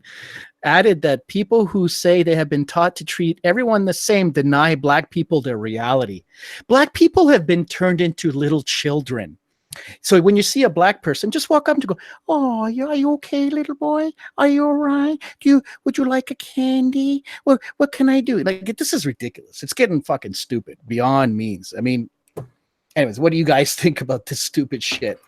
So you have that happening at a post-secondary level and a secondary level and an intermediate level and an elementary level and probably a kindergarten and preschool level. But you also have that kind of thing being pushed at a federal and frankly global level. And so I will also share an article that came up this week. I'm not sure our lovely foreign affairs minister on the screen there, who's looking a bit Catherine Winnish. I think she's looking a little bit like Formaldehyde? A little bit like formaldehyde there. I think, she's on that fitness program, that Catherine Wynne fitness program, the Crypt Keeper fitness program, actually. That's the word I was looking for. It's right on the tip of my tongue. So Krista Friedland's partisan G7 ploy. This was in the Sun this week, today, actually. It was a commentary by Brian Lilly. It was troubling enough to learn that Liberals were willing to revise a public safety terror report to win support from Sikh voters, because we can't let Jagmeet take away our votes, take away our pandering votes. That's our job. We pander to these people. That's certainly what it seemed like the other week when the phrase Sikh extremism was removed from a report at the 11th hour just before Prime Minister Justin Trudeau attended popular and vote-rich Sikh Holy Day celebrations in British Columbia. And yes, he dressed up for it. It was alarming to think that something as nonpartisan as an intelligence report revised for seemingly partisan reasons. Think back last week, didn't we talk about that Chinese report? Yeah, it can happen. Former VC Premier Ujjal Dance Sikh sounded off in the sun that it was a case of extreme pandering. Now we have another example, and this is the part that's relevant to this conversation, of the Liberals adjusting national security priorities for what may prove to be solely partisan reasons. This time they're doing it on an international scale. It was recently revealed by the Canadian press that Foreign Affairs Minister Chrystia Freeland attempted to coerce her counterparts at the G7 to send out a joint communique that claimed white supremacy at home and abroad posed a major international threat. The other countries were reluctant to go along with it. There is no doubt that white supremacist sentiment is a dangerous scourge that must be denounced by our politicians. But there are no credible intelligence assessments that suggest it is a global phenomenon comparable in scale or threat level to the one we face from radical Islamist terror. It is still an issue to keep an eye on, and hopefully our intelligence agencies are doing just that. No Canadian wants a repeat of the Quebec mosque massacre. Sorry. Why, however, is Freeland torquing the threat? What is the point of trying to pressure other countries on the issue? Perhaps it's all for domestic partisan gain. It would be sad if true, but we've seen in recent weeks attempts by Liberals to link Conservative leader Andrew Scheer, Mr. Milquetoast Andrew Scheer, to the broader issue of white supremacy and neo-Nazis. It's deeply cynical, but the Liberals clearly feel that if they can't beat Scheer on policy, they'll have to go after the person. They need to back away from this troubling game, whether it's Sikh extremism or white supremacy. Don't play politics with security matters. Makes me think that these Liberals are almost speaking things into existence about white supremacy and kind of, with their policies and whatnot, are kind of going to create the problem that doesn't exist today, but might in the future if keep this up and going after white people. It's not going to be a problem with white supremacy in the future. What's going to happen is just they're just going to wake up and white people are just going to take back what the fuck is theirs, and then through any means necessary, right? Because I'm scared that we might not be able to. Or whatever, that's just the way it's heading, because people don't want to fucking listen, and they want to keep gaslighting people. They don't want to fucking listen. But it's heading for bad shit, right? And some crazy people are gonna act first, right? But what they're doing right now with the white people who treat all races equally labeled dangerous is they're trying to label regular liberal white people as racist, as the enemies now, right? And they've been doing this for a while, right? They're like, well, the real racists are the ones that are pretending to be our allies and that say this to our face, blah blah blah. And they're kind of right about that as well. But people who don't see people as race or white people who treat all races equally labeled dangerous, right? So, it comes down to, just labeling everything that we do as bad, right? You won't be able to say shit. Meritocracy, if we promote and this is why I'm for capitalism, because if you see a lot of what this is, a lot of it is subtle anti-capitalism, pro-socialism narrative. White people who treat all races equally labeled dangerous. I agree with that. I absolutely 100% agree with that. It's like, we need the government to do this for us and blah, blah, blah. And white people want a meritocracy. And, that's like capitalism, yada, yada, yada. So, a lot of this SJW shit, it's always infused with pro-socialism shit all the time. And it's fucked up. And, I was reading this one article or something. It was about, I was thinking about white people and how we're not allowed to say anything about our race and our people type things. Right. And I was reading this article by Alan Dershowitz, I think his name was. And Jews must never be afraid to use their well-earned power, right? This is from the Gatstone Institute, okay? So this is this guy, Alan Dershowitz, and I forget who he is. I know he's like some big Democratic donor or some.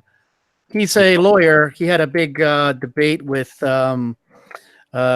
Finkelstein because Finkelstein says that groups like Jewish organizations in the U.S. have been running the show and really been counterforce to really the freedom of speech, and he shredded Dershowitz. Well, look at this guy. That's what he says. No other group is ever accused of having too much power and influence. That false claim, dating back to times and places where Jews had little or no influence, is an anti-Semitic trope, which everything is, that tells us more about the anti-Semites who invoke it that it does about the Jews. History has proven that Jews need more power and influence than other groups to secure their safety. During the 1930s and 1940s, Jews had morality on their side, but they lacked the power and influence to save 6 million of their brothers and sisters from systemic murder. The truth is that if Israel were to put down arms, there would be no more Israel. If Arabs were to put down their arms, there would be no more war. Netanyahu said that. When Jewish power and influence are used in the cause of peace and justice, as it is today, there is nothing to be ashamed of. It should be a source of our pride. But this is where he gets more into it. Recent comments by members of Congress and their defenders once again raised the question, are Jews too powerful? This question, which has never been raised about other groups, manifests a double standard against the Jewish people. It must not be ignored. Here's my answer. So, first of all, that's not what they were asking. They were talking about AIPAC and whether AIPAC has too much power. They didn't say, are Jews too powerful? They're like, no, does AIPAC have too much influence in the government? Which it does, but this is how they frame this shit. This question, which has never been raised about other groups. Yeah, it does. That's what, how often white people are constantly questioned about their power and stuff. Like, what are you talking about? About other groups manifest a double standard against the Jewish people. It must be ignored. It must not be ignored. Here's my answer. When I hear that Jews are too powerful, my response is, we are not powerful enough. When I hear that AIPAC is too influential a lobby, I say it must become even more influential. When I hear that Jews contribute too much money to support pro-Israel causes, I say we must contribute more. When I hear that Jews control the media, I ask, why is so much of the media so anti-Israel? When I hear that Jews have so much influence on the outcome of elections, I say we need to increase our influence. We aren't doing enough. We must do more.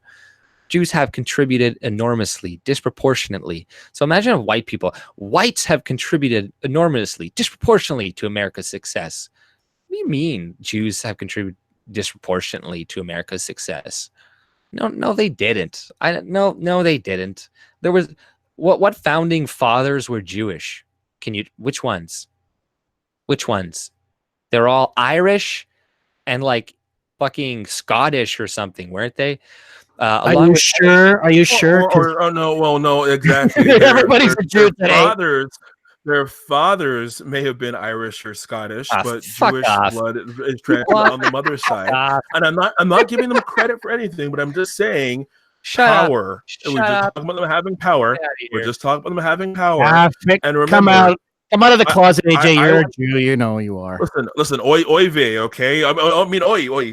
Just oi. Along with other immigrants, Jews have helped change our country for the better academically. So now he's pushing this pro-immigration thing. Along with other immigrants, Jews have helped our country for the better academically, scientifically, economically, politically, not politically, that's for sure, militarily, medically, legally, technologically, and so many other ways. We have earned the right to act as first-class citizens. No other group is ever accused of having too much power and influence. Yes, white people. What are you talking about? That false claim dating back to times and places where Jews had little or no influence is an anti-Semitic trope. Don't you understand? Without the Jewish people, white people would still be living in caves because we can't figure shit out on our own. Pretty much, right? Tells us more about the anti-Semites who invoke it than about the Jews. History has proven that Jews need more power and influence than other groups to secure their safety. Like, what the funny thing is is like I don't necessarily completely disagree, and this is kind of what we're gonna have to be saying in the future for white people. We're like, hey man, yeah, we need more power for our safety. During the 1930s and 1940s, Jews had morality on their side. Oh, did I just reread? No, okay, no. Or did he just re-put it or repost it? Jews on morality on their side. In the Middle East, Israel must have more military power than all of its enemies and potential enemies combined. As Benjamin, like, look at these people. Like, we need to have more power than all of them all. As Benjamin Knight, who wisely put it, the truth is that if Israel, I already read that. Israel, therefore, must maintain, with or without the help of the United States, its qualitative military superiority in the region, and the region of its enemies has now expanded to Iran and Turkey, two Muslim, non-Arab, extreme anti-Israel nations with powerful armies. So Israel must get stronger, not weaker, despite its current military superiority. Elie Wiesel once said that the lesson of the Holocaust is that we must believe the threats of our enemies more than the promises of our friends. For me, an additional lesson is that Israel and the Jewish people must be more powerful than their enemies. The psalmist put it very well when they wrote, blah, blah, blah, blah, blah, blah. I interpret this wonderful verse to mean that God will give the Jewish people strength, and only through strength they will achieve shalom, peace. When anybody ever challenges Jewish power and influence, remind them that Jewish power is the best road to peace.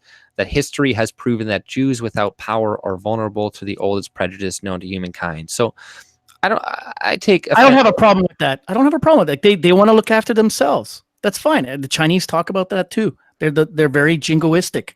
I'm okay with that. But it's funny, though. When anybody ever challenges Jewish power and influence, remind them that Jewish power is the best road to peace. Is it? No. What do you... Since when? Can I just want to share an article here because it's on the same... Hold on. It's almost done. There's like paragraphs later. That history has proven that Jews without power are vulnerable to the oldest prejudice known to humankind. So that's another thing I had an issue with. So anti-Semitism is the oldest prejudice known to humankind? No, it isn't. That's just made up. There's always been racism and prejudice, and I really don't like the special category of anti-Semitism. No, it's just... guys, I think we got cut off. Can you refresh your screen? No. Are we still on? Because we're still here. The chat froze. Okay, that's fine. When but it always rears its ugly head and is now doing in England, France, Eastern Europe, and on the hard left in the United States. So he's talking about Ilya and Omar. Yeah.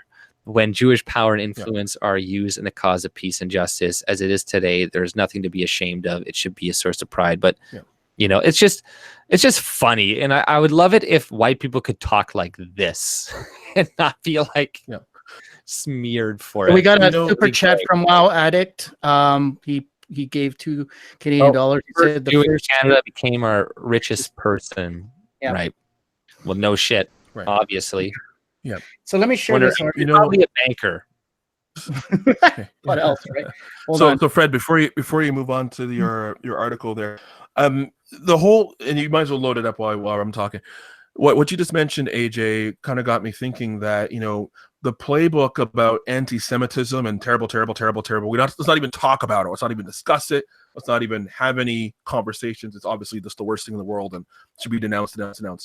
Aren't we seeing the same thing now with homosexuality, alternative lifestyles, all these things with with Islamophobia, quote unquote, coming in? Isn't it the same successful, frankly, strategy that has been used previously with anti-Semitism? We can't talk about it. We can't discuss it. Just assume it. Let's not have a discussion. Let's not see if anything is right or wrong. It's obviously this is what's going to be. Aren't we hearing that for these other topics too? This is full court press of this is bad, and this is the way you need to think. It kind of feels familiar to me, like it's a familiar playbook that's probably being run by the same people. All right, go ahead, Fred. So this is an article going back to 2017, but it just kind of highlights what AJ was talking about. Thousands of black people given 90 days to leave Israel or face prison. Remember that Finkelstein wrote in the book that in the 60s, when blacks were protesting for better education and they started to go into the richer neighborhoods where these Jewish people were promoting for more better schools for blacks. And then when they started going into their neighborhoods, they started pulling back, and actually the teachers were protesting having these black students come in. And then now as well, they're, it's anti-white, really, it's more anti-West, right? So you can see here, look, thousands of black asylum seekers from Eritrea and Sudan have been given 90 days to vacate Israel or face a guaranteed prison sentence. The Interior Minister's Population, Immigration, and Border Authority has been given an aggressive deportation program to target the country's black refugees on the orders of Prime Minister Benjamin Netanyahu, who won, right? A resounding win. The cabinet vote on the deportation campaign has been postponed due to a budgetary dispute between the Treasury and the Public Security Ministry. They're probably, what they mean there is they're going to be asking the Americans for more money for this. In the first stage, certain groups will be exempted from deportation: children, adults over 60, parents of minor children who rely on them for support, those with serious mental health problems, and victims of human trafficking and slavery. Individuals in these groups are exempt from being sent to Holot detention facility in Negev. People who have applied for refugee status but not have received a response will also be allowed to stay for now. Thousands of other African migrants who entered Israel illegally and who have been detained at Holot in the past, who meet the criteria for detention there, will receive notification that they must leave Israel within 3 months. The next time they go to Interior Ministry office to renew their residency permits or face indefinite imprisonment, barring changes to the law. Holot is scheduled for closure in less than 3 months.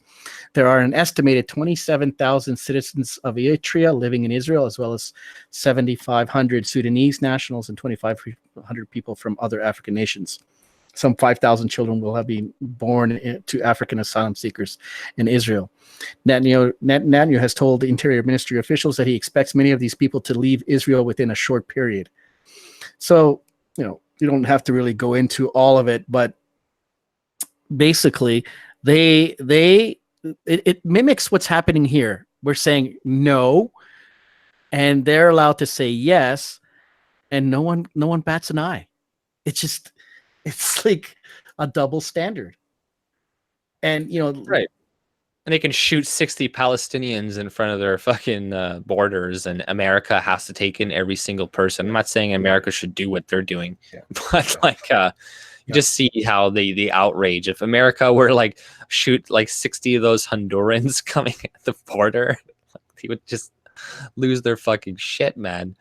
And it's hilarious. And there's a massive double standard in society where Jewish people can say and do a lot of the shit that we can't do. Like I said, that article that I was reading, like just the way they're talking, like any group can really talk like that, essentially, about how great they are and how much they contribute to society. But if you start doing it as a white person, this person is clearly a white nationalist or a racist or something. And I don't want to do it, honestly. Like, I don't want to, like, I don't want those people like, I want to say all the great things Western people did or whatever. The only reason that I do oftentimes is because people are like telling me how bad I am and how terrible I am. And it's like a response, right? And people are like, how come these white people always talk about Western civilization and all this other crap? But it's usually because somebody's like, well, you invented slavery. And you did this, and you did this. You're like, no, I didn't, man. No, I fucking didn't. Go to hell, man. Oh, the one. Thank you for your donation, man. $20. I really appreciate it, man. And also, thank you, Wow Addict, earlier as well, too. I really appreciate that. But if you got a question, the one, throw my name in the chat as well, and I'll try to get back to it as soon as I can. But yeah, it's really frustrating to see the double standard. And I think people are starting to wake up to it, right? You're starting to see that more in America with the left, with Ilhan Omar and all that stuff, which I don't like her. She's a socialist, all that other crap. But at the very least, she is calling out AIPAC. And even in this article with the Jews guy, with the Alan Dershowitz, he even like didn't even name her, right? But he referenced her, right? Like kind of subtly about even the far hard left in America, starting with her anti-Semitism. And I hate this broad classification of what anti-Semitism is. It's so broad. And I think a lot It's of like people hate. are starting to, a lot of people are starting to be like, like they use it so much that I don't think anybody's really taking the term seriously anymore. They're like, okay, sure, anti-Semitism, buddy. Okay, what did he look at you funny or something? You know, it's hilarious. Well, the because it's so broad, like, you know, Islamophobia, like a number of other things, people are taking it to say we can't talk about these things. We can't, anything that might smell slightly critical is anti, when really, you know, it's having I mean, yeah, some of it may be completely anti, but some of it is just, I don't know. Let's have a talk. Let's have a conversation. And so people aren't talking about it and critically thinking about these things, because just going back to that multi-generational piece we talked about before, we have people who have been trained to be robots all the way through school. Even going back to the Pareto Principle discussion we had earlier, that's 20% and 80%, right? So most people are absolute sheep, are going to do exactly what they're told to do. And very few people who may have a thought, but will they have the courage to act on that thought, to even broach and take a risk to have that conversation, or are they just going to meld into the sheep? Their lives are comfortable. They have a nice home. They have a warm bed. They have food. They have a job. You know, they're very busy. They got to get the kids to school. They don't have time, quote unquote, to do all that. And that's exactly what these people, the structure these people have created, that's exactly what they want. Oh, speaking of Jewish people and stuff in Winnipeg here, there just the other day, okay, I did this video about Burmax Cafe in Winnipeg and how they said that somebody came in and, like, you know, threw up a bunch of tables and then hurt the woman, and then they called the police and they're like, this is one of the worst anti-Semitic hate crimes in Winnipeg's history. And I read it, and it made it, you know, there was a lot of red flags. I was like, this is clearly bullshit, right? And you know, sure enough, a day, 2 days later, it comes out that it was staged. And you know, this two Jewish parents and the daughter made it all up and said that, you know, some, I guess, white supremacist type people were like spray painting shit and doing all this other crap. And you're like, you know, this is ridiculous. But what I got was pretty funny. I got this person, I guess she's a Jewish lady. She commented on my first video, right? Because there's no evidence on my first video that it was fake, right? I was just like, this smells pretty fucking fishy to me.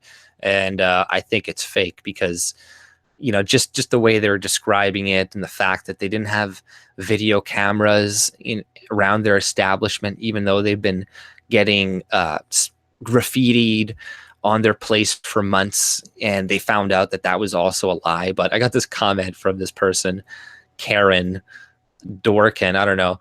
She's like, this is horrible. We have had a lot of, I guess I'll screen share it to my fucking Discord. So you guys go to this Discord here that I'm going to. See, there's the Discord. See, this is a funny video. Watch this. This is hilarious. This is just this guy, he gives him like a cookie. And funny, Indian people, it's like they all shake their head to like the right. And that means like, yes, that's like, okay. You know, it's like they all do that. They all just have like a random like, okay. But other than that, right? She said, this is horrible. I just copy pasted it. This is horrible. We have had a lot of episodes of it here as well, even to the point of leaving hate notes and bullet casings left on cars. Like, who does that? Nobody leaves bullet casing. Like, that's, if somebody leaves a bullet casing on cars, they're like, oh, this is a hoax. Like, you watch too many fucking movies. Why are you downplaying this? Because you do not live in a heavily populated Jewish area and do not have to live with it. Anti-Semitism is rising. Check the facts. Jewish boys were just recently attacked in Toronto as well. White supremacists are neo-Nazis, and Jews certainly call them out. Maybe they wanted insurance money. What are you suggesting? And that's what I said, right? I'm like, in fact, a couple of years back, Jews were attacked at a rally and police did nothing to apprehend the culprits. So we helped pay for a lawyer. Yeah, of course you did. And they were found and charged. I have access to the article. And now where do you see they do not have any video cameras? Send me a link saying they lack them. Because I was just like, do they have any video cameras? Because I assumed if they did, they would have caught the person, or at least caught like their outline. I got over a dozen of them here. It's like, why is there no camera? This is not fake, no doubt in my mind. It is Passover, and police in my area have been active policing all places of worship. Or is it that fake too? A Quebec village even refused to remove swastika and blazon anchor from a park. Does not surprise me your post this narrative that implies that this might have been fake. Who else would support Bernier but someone like you? Grow up, for heaven's sake. So I don't know why she include Bernier again there. I'm like, what is he, an anti-Semite or something? Like, I guess. But then the next day it comes out as real. She's like, unreal, you were correct and I was wrong. And I sit here in shock as I owe you this apology. I hope they put these Jews behind bars for what they did. I do not know how you knew it, what was fake, but whatever your spider sense told you it was right on. Our country does not need people like this. They will appear in court next month. And I hope he gives them a few years behind bars, right? But, it's like, no, I didn't need a spidey sense. I'm just not biased. Idiot, right? I could easily see that was bullshit. But, I'm like, it's clearly bullshit, but people, they don't want to see it. Same with like the Jussie Smollett thing. It wasn't as evident as that, right? But it was pretty evident. And yeah, I'm just going back to that. Go ahead. Yeah, or going back to that about it. I just realized it was only last year, and so much has happened over the course of a week or a day these times. Just realized it was in early last year, the hijab hoax here in Toronto, where you had this schoolgirl claim that an Asian, and some people would argue that she was coached to say Caucasian, but misspoke, but claimed that an Asian man had cut her hijab. And cut the hijab of her friend, and her brother backed her up, her mother backed her up, and then very quickly over the course of a weekend, Toronto police debunked it pretty quickly. And immediately John Tory, the mayor of Toronto, spoke up. Kathleen Wynne at the time. Then who else? And Trudeau. Oh my gosh, Trudeau stuck his hand on it. I was just searching YouTube to see there was all these press conferences and things back then. Where are they now? Are they still on there? Nope. Nope, they're gone. I'm on maybe page 5 searching for a cut hijab, Toronto press conference, Trudeau. Nope. No comments, nothing. Just topic. It's all basically disappeared or it's buried in the algorithm. So I thought that was interesting. There was there you go. I want to address a question from the one that just asked me. Yeah, I was going to say that. About the Italians that came here in the 70s and 80s. I know that there was some Italians were forced to work in Sudbury around the mining towns. And, there was I wouldn't call it was a mistreatment, but, these people were forced in to these positions, and they did their due diligence, right? And the same happened with the Irish and Eastern Europeans. My parents have never fucking complained about any of that stuff. They said the onus is on us to fit in, to learn their customs and their language. We came in, and a lot of us, and my family also did menial jobs. My mother has a master's in biology, and she has a law degree from back home. She wasn't allowed to practice. That's fine. She worked at an ice cream store at the Eaton's, at one of the Shoppers World malls there on Victoria Park in Danforth. What a loser. my father was a tool and die maker, so it was a little bit easier for him. But he was selling Filter Queen vacuums back then. He would learn how to go to people, put his foot in the door, and sell these fucking vacuums. But nobody. It's a good job. I mean, what your mom did. Yeah, no, but she did that, and she went into real estate and whatever. Like it's people did their due diligence. They had to do what they had to do. There was no, like my father always said, if you ever find me on welfare, just shoot me. It was kind of demeaning for a lot of Europeans when they were coming in to go on something. It should be demeaning, right? Right? Yeah. So in a sense, I can't discount the fact that Italians weren't treated nicely, but neither were the Irish, neither were Eastern Europeans, and some other groups. But never did any of these fucking people ever complain like they do now. These people that come in and make these huge demands. And it's like my dad, it always bothered me when my father especially, and we're going to have him as a special guest on Saturday. So it's going to be really interesting to listen to a boomer. Yeah, it's going to be interesting to hear a boomer just rally against unions and socialism.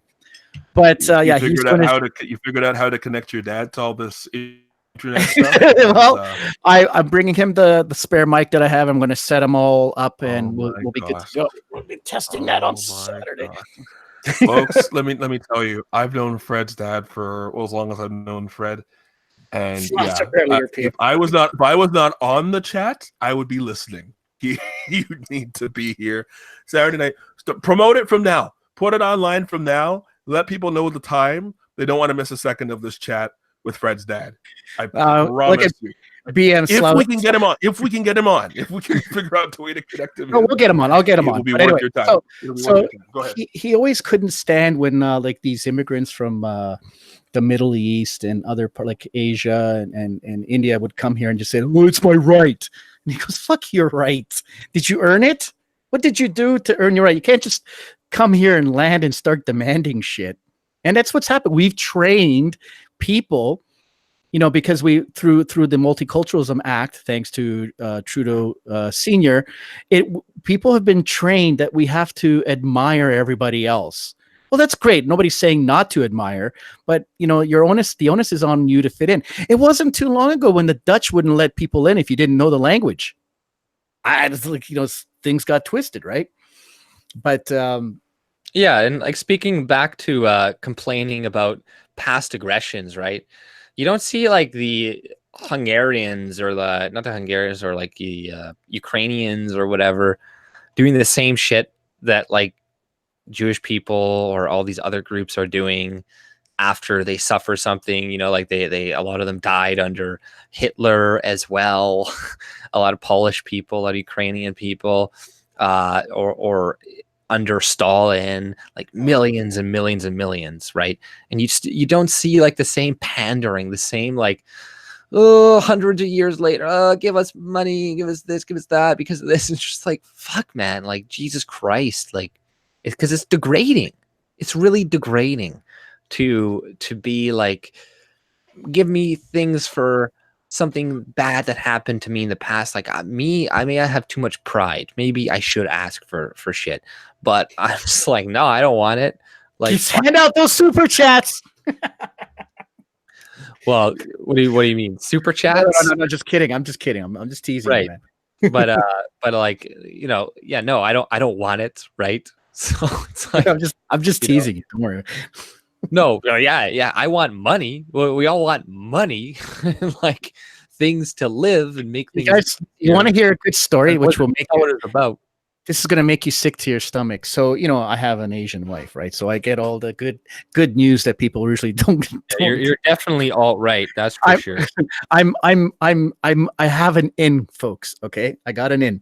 So, remember years back when Trudeau was apologizing to the Chinese Canadians and he said, we're going to give a bunch of money to Chinese folks because of what we, did to you folks and working you to the bones and the railways and whatever. Remember it was like 8 years ago, maybe even more. That's the deal they took, right? And you're like, yeah, now you off. So you got to listen to this. No.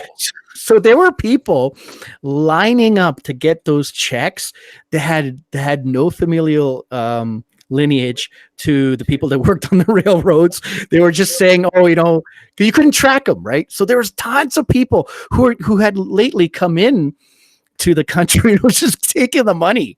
I mean, this is kind of sick. And it made my wife sick, actually. She was like, that's disgusting. Like, how low can you? Slaverson just gave $20. He said, okay, fine, here you go. Hashtag capitalism. So see, that's the beauty of capitalism, guys. Shit, I gotta monetize my channel. Yeah, fuck all that socialism bullshit. You produce value and then people give you money. That's the beauty of capitalism. That's all it is. Kind of a handout. That's all it is. Yeah, all right, handout. Sure, I guess I'm not providing any value. No, but it's Or okay. not. You're just above the squeegee kid. At least the squeegee kid washes your window when you wash the. Well, the you guys My could window always more get dirty, but anyways, ejected from my channel, right? Yeah, that could always happen. Mute. Okay, it's like now I'm just gonna talk. but that's the thing is that Thank you you know for the we, donation. I appreciate it. no, that's great. Thank you very much. We do appreciate it. I will at the end of our stream, I'm going to call everybody's name out because I think it's really important to address people that come here and take their time to listen to us ramble on. But I think it's really important that we go back and teach, because I teach my kids this. It's very important. I teach them accounting. They know how to do the accounting. When they do chores, they get paid for it. You know, if there's money loaned, they you know, like you mentioned before, very much like you know, that group of accountants, right, from that particular you know, Chosen people. The chosen people, right? So, yeah, but I also Gentile, they're the chosen people. I also Shut teach up, them boy. not to borrow shit from people, because if you borrow, it's better to, you know, you're not going to treat it with the same respect. You're not going to treat people you're not going to treat someone's item the same way if at least you have it yourself. So at the best of times, try to get your own items. And I try to teach these things and instill to the young people. And that's what's missing. That's why we have such a crazy society today, because we don't, you know, there is no respect for, you know, independence and self-assertion and doing it yourself.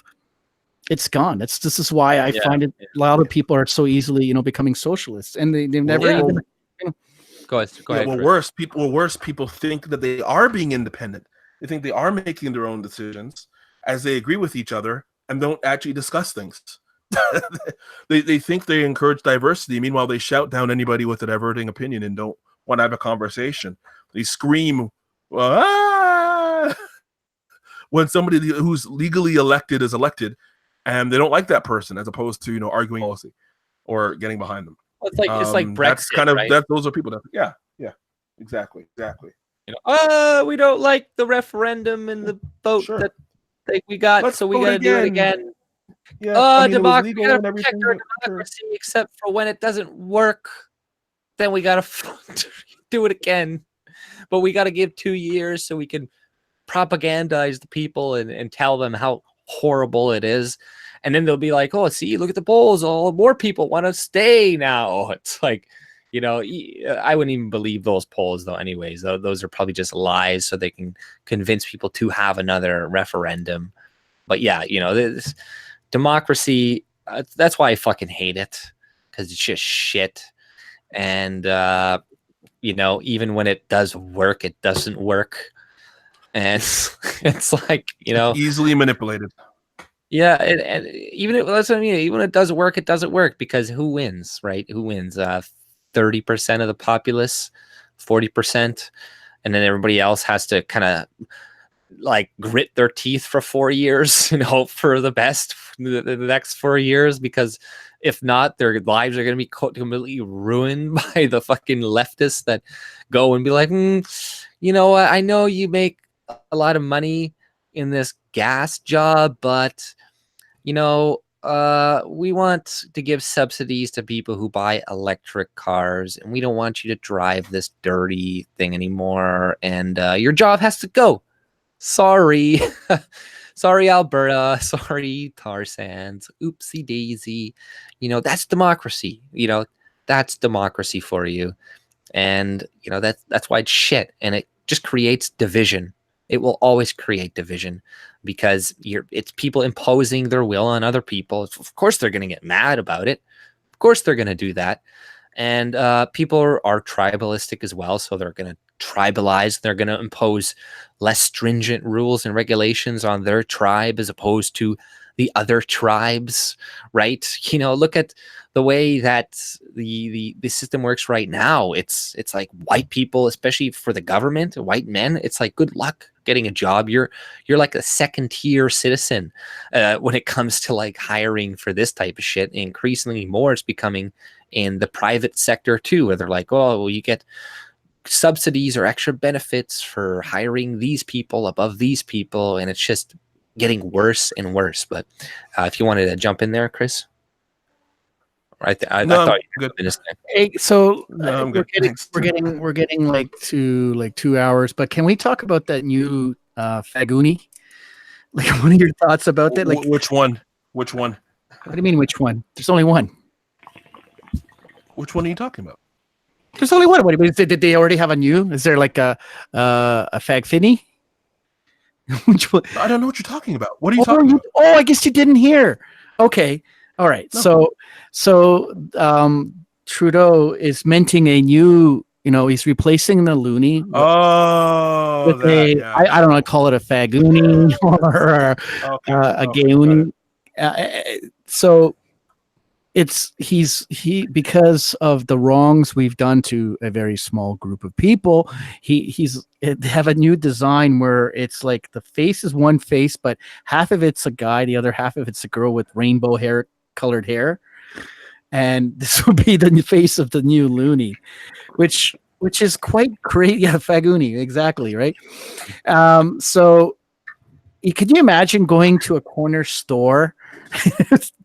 Or not a corner store. Let's say you're stopping at a gas station and you just there's a bunch of, they usually have in my town, they're mostly Indian.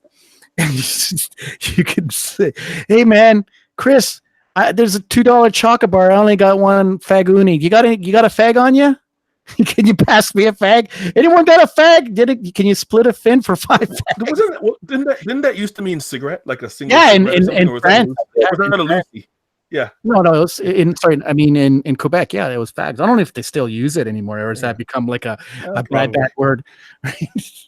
Those Quebecers are savages. They probably do. One article I wanted to bring up too is, do you guys hear that one by the CBC was promoting today? It was how social media is increasing extremism in Alberta. Or one sec here. Sorry, what? One sec here. So it's Like CBC article today.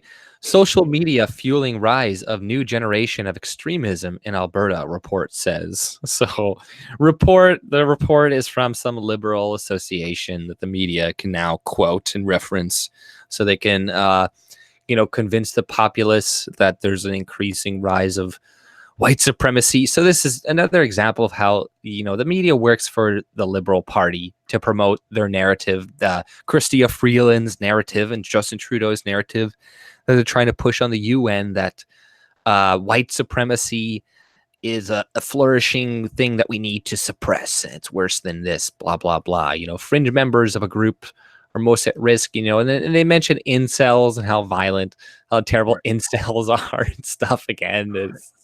And then also OPV received a grant of 1.29 million from the federal government for the 3-year study. So this liberal association to study specifically right-wing extremism, right, more or less, is they say they're Al-Qaeda or whatever, but it's mostly white supremacy militia patriot groups, anti-authority extremists. Like what the hell is an anti-authority extremist? Is that like a that's you? That's me, right? It's any dissenting so it's any dissenting opinion to that's the me government. Too. It's this conversation, frankly. It's this conversation. It's any dissenting opinion to the government of the day. That's what this is getting pushed further and further towards, and their globalist agenda. Simple as that. And what they're doing is it's the same game that they play with all these other things. So we talked about this a couple weeks ago. The more you know about a topic, when the news actually covers it and you see the coverage, it's like, oh, that's not it at all. We saw this with the Andy Worski thing we talked about last week, right? Where they kind of lumped him in with, he's an idiot, but they lumped him in with a whole bunch of other idiots, extreme idiots. And so what? Here they go again. They're talking about, go to the far right extreme stuff, that alt-right stuff, as opposed to anybody who has a dissenting opinion to the policies and things that they're talking about. That's really what they're talking about when they say extremists. Anybody who doesn't go along, follow. Who's an extremist here? The people who give super chats, man. They're right, extreme. They are. They're according to Susan Medley. Even Chrystia Freeland mentioned anti-globalist extremist when she was talking about when she was lumping in white supremacists and incels and stuff at the UN. She mentioned anti-globalists extremist or whatever, Yeah. right? So it's funny how what they're trying to lump in with all this stuff, right? They're lumping in incels, and they're like, really, incels are a serious threat to society? Are you fucking kidding me? Like guys who are jerking off in their fucking basement, like who can't get a girlfriend? They're anime a threat to porn. Western society because we're not having kids who share our values, but that's the only threat that those creeps spot. It's funny. It's like these people need help, if anything. Like these people are like depressed, lonely, have a serious problem. Like people are not asking, why is this happening to them? Why is this going on? They're just like, oh, They're losers. They don't want to get a job. Yeah, you know, it's they're losers, but you know, there's we got another super chat. Incels, whatnot. Yeah, I'll address it right away. With those incels and whatnot, they have like points when it comes to some shit, right? Like, you know, the men's right activists and whatnot, like those people about certain things about society and women today and, you know, hypergamy and whatnot, right? They go way too far into it to the point where they're like, you know, no women likes me and blah, blah, blah. I can't get a girlfriend because I don't have a jaw or some bullshit like that or whatever. But they're not. Yes, these people can be a problem in a sense that if men are not getting sex, maybe some violence could occur from that. You know, you look at the Middle East, there's a lot of violence because you have a lot of polygamy and shit. There's a lot of men entering Europe probably because they don't have like enough wives or something, right? They're like, we just send the men out or something, right? But what was the super chat? Slavey McSlaverson, whoa, calm down. I'm calm. I am calm. Relax. Maybe it means me. I don't know. I'm usually the one that's spurgy. But so in a sense, but that's good. Like I think whatever they throw at us, throw it back at them, but use their rules. Like, for example, if I was just thinking, everybody's talking about, you know, all these symbols and stuff. And I was just thinking, you know what? I have my own property. I'm just going to stick a Pepe the Clown flag on my porch. Why not let them spurg out? What are they going to do? Hey, come on, I have a camera system. You want to I'll just call the police. Hey, this guy broke my shit. And I just get insurance. Maybe I'll even get some new goodies, right? That's what we should do. We have to not just shock them. We have to mock them. You know, mock them, mock the crap. Show their hypocrisy. Like I gotta find that video where it's like these two guys dressed as clowns and they showed up. You see all these trannies going into like a school, like a library, teaching kids, and they're like honking their horn like her. It was like a clown world type of. You have a kid. It was so funny, and I was like, yeah, that's what you gotta do. You gotta just like this is such a ridiculous world. You almost gotta like fucking laugh at a lot of this shit, right? That's why people are supporting people like Andrew Yang. My daughter is going to be like, you know, it seems like if parents do their job right, and I think some of the Asian parents are, but like my daughter brought this survey. Like, it's weird. You're asking kids for a survey, and they said, "What do you think your teachers did a good job?" And she marks no. What would you like to see in the school? More male teachers. Right. She's like, "What do you think about the curriculum? Not enough math, too much social justice crap." That's fucking hilarious. Yeah, but unfortunately, the school has met you, so they'll probably think you just filled out the survey for. Who gives a shit? They have to take it. They have to take it. You know what I mean? Well, they can take it, but they obviously have a bit of cognitive dissonance and will believe what they want to believe. They don't. It's not like your opinion makes a difference. They're doing what they want to do, anyways. to Reverend James' point here, if current trends continue, we will be ruled by eunuchs with machine guns by 2050. Similar things have happened before. Yeah, probably. We're gonna have like all these SJW, like the crazy ones on the left, like these white, like ones that are so deluded. They'll be like you said, we're seeing that picture where there's like all these guys and they have like leashes on, and they're all these white, you know, SJWs or dudes, and then there's like black people holding their leashes and stuff like that. Like they're just. You know, they're going to be like the eunuchs. They're going to have like their balls and dick cut off, and they're going to be like people's like shock troops or something, right? It'll be like Game of Thrones. Yeah, but you know what? A whole eunuch army.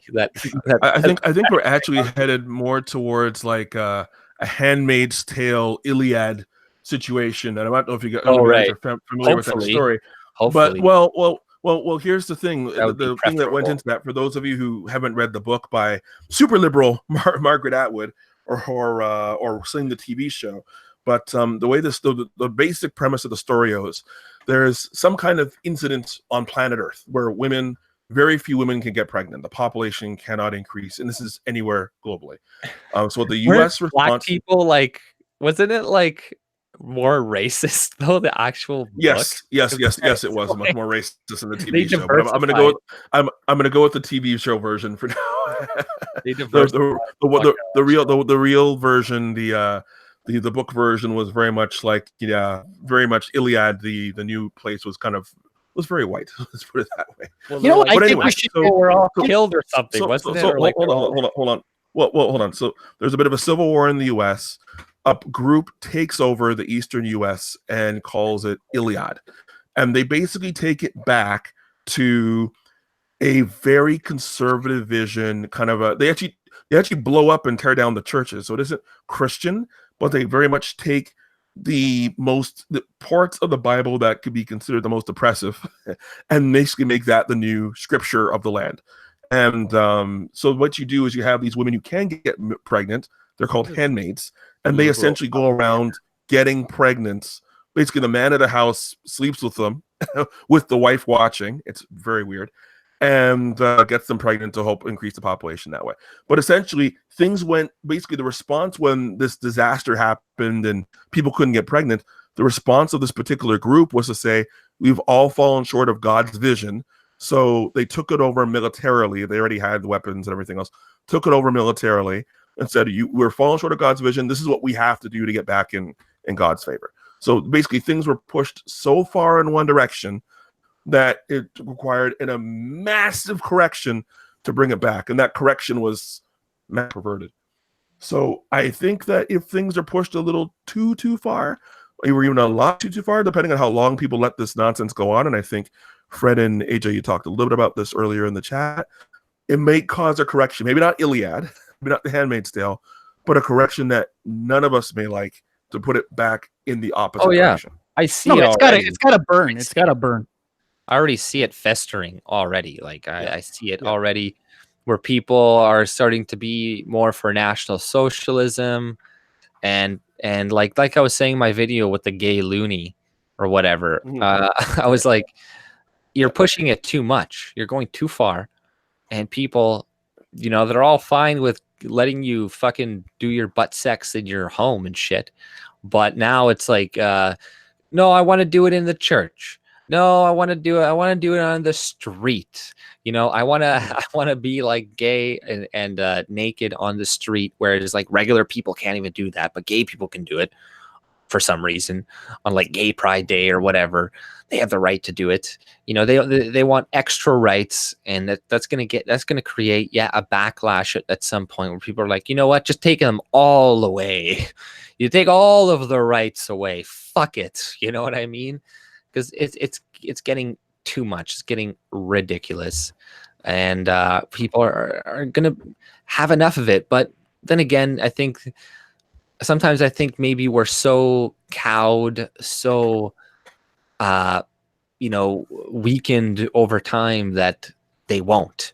Because I think I'm like, are we really like our ancestors to a large degree? Not really. Like. We're so much more pampered compared to the way people were 100 or a couple hundred years ago. Well, that's our problem. We've gotten too lax. We've gotten lazy. We've gotten fat. We've gotten dumb. We've gotten. It's that also, but it's also comes down to the aspect of violence, right? And when are people, if the time comes for people to stand up and defend themselves, are they going to be so fucking pussified and pussified that a lot of people won't? This is why you'll need a couple of crazy Croats to jump in the fray. Right. Yeah. Well, they're barely white anyways. No, I'm joking. Fuck off. I'm joking. But I don't want some nationalist fucking war with races. I think I like all groups of people. I love all races of people. I honestly do. I don't like. I think there's crazy. There's amazing things to learn from all different groups of people. But the only way for us to avoid conflict would be not to continue to diversify Canada. Well, that's going to happen. It's going to happen. So Right, I'm sharing. I'm sharing this new thing. I don't know if you guys have seen this. The poop map of San Francisco's human tragedy. I'm coming on the heels of the state of emergency in what's that desert state? Chris, help me out. That's close to Texas. Nevada or no, Arizona? no, Arizona. So Arizona declared a state of emergency because there's just too many migrants going in, and you can see this poop map, which is because of the number of migrants and just overall because it's a welfare state. They had to actually create a poop map where there's piles of shit that you have to like sidestep. There's so much shit that they have even city workers that are refusing to go in and clean it up. There's people are ripping. That's such a shame. People are ripping off. There's storefront owners who have like nice trees in the front. People are ripping off the leaves to wipe their ass. That's how bad it's gotten. Like it's insane, and that's where we're heading. And it kind of laughed to me. I think this is great. Like I can't wait to invite these more people because maybe the stink will wake up people and start to get a little bit reactionary. Because I don't know what else will. Like I mean, there are a few people who are very woke, but we need a lot more, right? Because pretty soon they're just going to say whatever. They're just going to say, because you have a YouTube channel, you're a white supremacist, which is insane, right? Right. Yeah, no, it's crazy shit right now, what we're encountering, right? But, what was I going to bring up here? One sec. Yeah, actually, AJ, if you don't mind, I'm gonna tap out here. It's almost midnight for me, and I was gonna end it at probably about 8 minutes or so. 2.5 hours. I think that's pretty good. If anybody's got any questions or whatnot in the chat, throw it in there right now. I'll try to address it. Just put AJ elicits, highlight it so then I see it in orange, right? Put at and then AJ and then it should fill in the rest, right? Chris, do you want to pitch your channel? Oh yeah. Your channel. Sure. AJ will post a link to it. I'll post my second video eventually. Enjoy the first one. It's evergreen content. No, it's not evergreen. It's old stuff now. But anyways, yeah, most of the time you'll find me on one of either AJ or Fred's channels in these chats. But eventually I'll be motivated enough to post a video of my own. But subscribe and click the bell so you get notified as soon as that actually happens. It'll be once in a blue moon. Well, you're black, right? Chris, you're black? You guys didn't know that? No. Right. I don't know. That's what I'm asking. Oh, well, I guess the secret's out. There you go.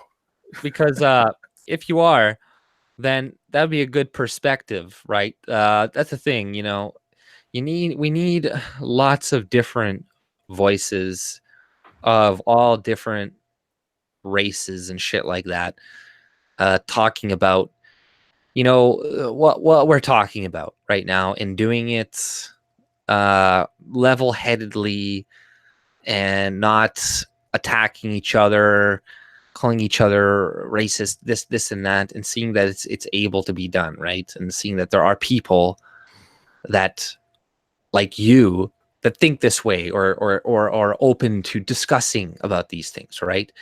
And that will incentivize other people to do the same, right? Because people learn, people will see you and other people like that as inspiration to speak out, because people they do need that, right? So I recommend making content and doing it from your perspective, right? From your racial perspective, right? Because there are things that are being discussed right now that I could understand how it would make somebody who's black or person of color feel, right?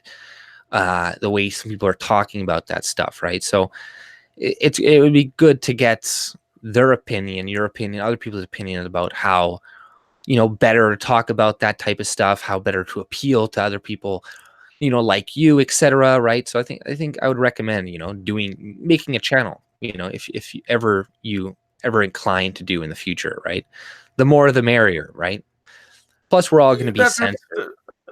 Well, that's fair. I mean, I, as people probably have realized after a few weeks of listening to me ramble, I don't exactly. I mean, obviously, if you see me on the street, it's quite evident, but I don't exactly walk around with a scar. I guess scarlet letter isn't the right word.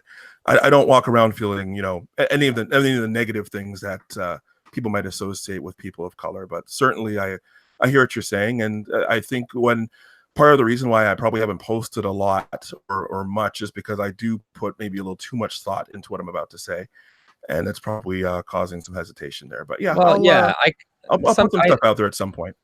Yeah, I understand what you mean. I've done that too, right? You know, you don't want to say the wrong thing, or not necessarily say the wrong thing, but maybe drive the wrong emotion from people, etc.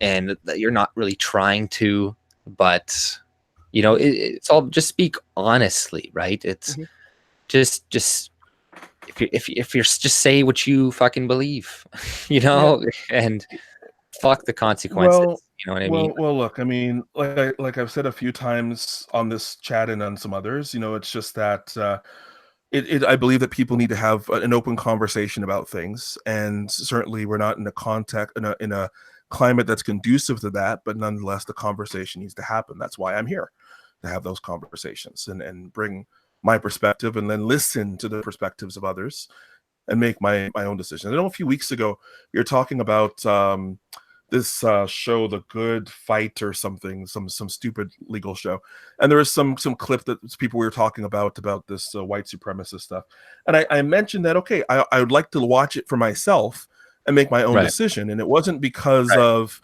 my background. It's just because things are so politicized these days.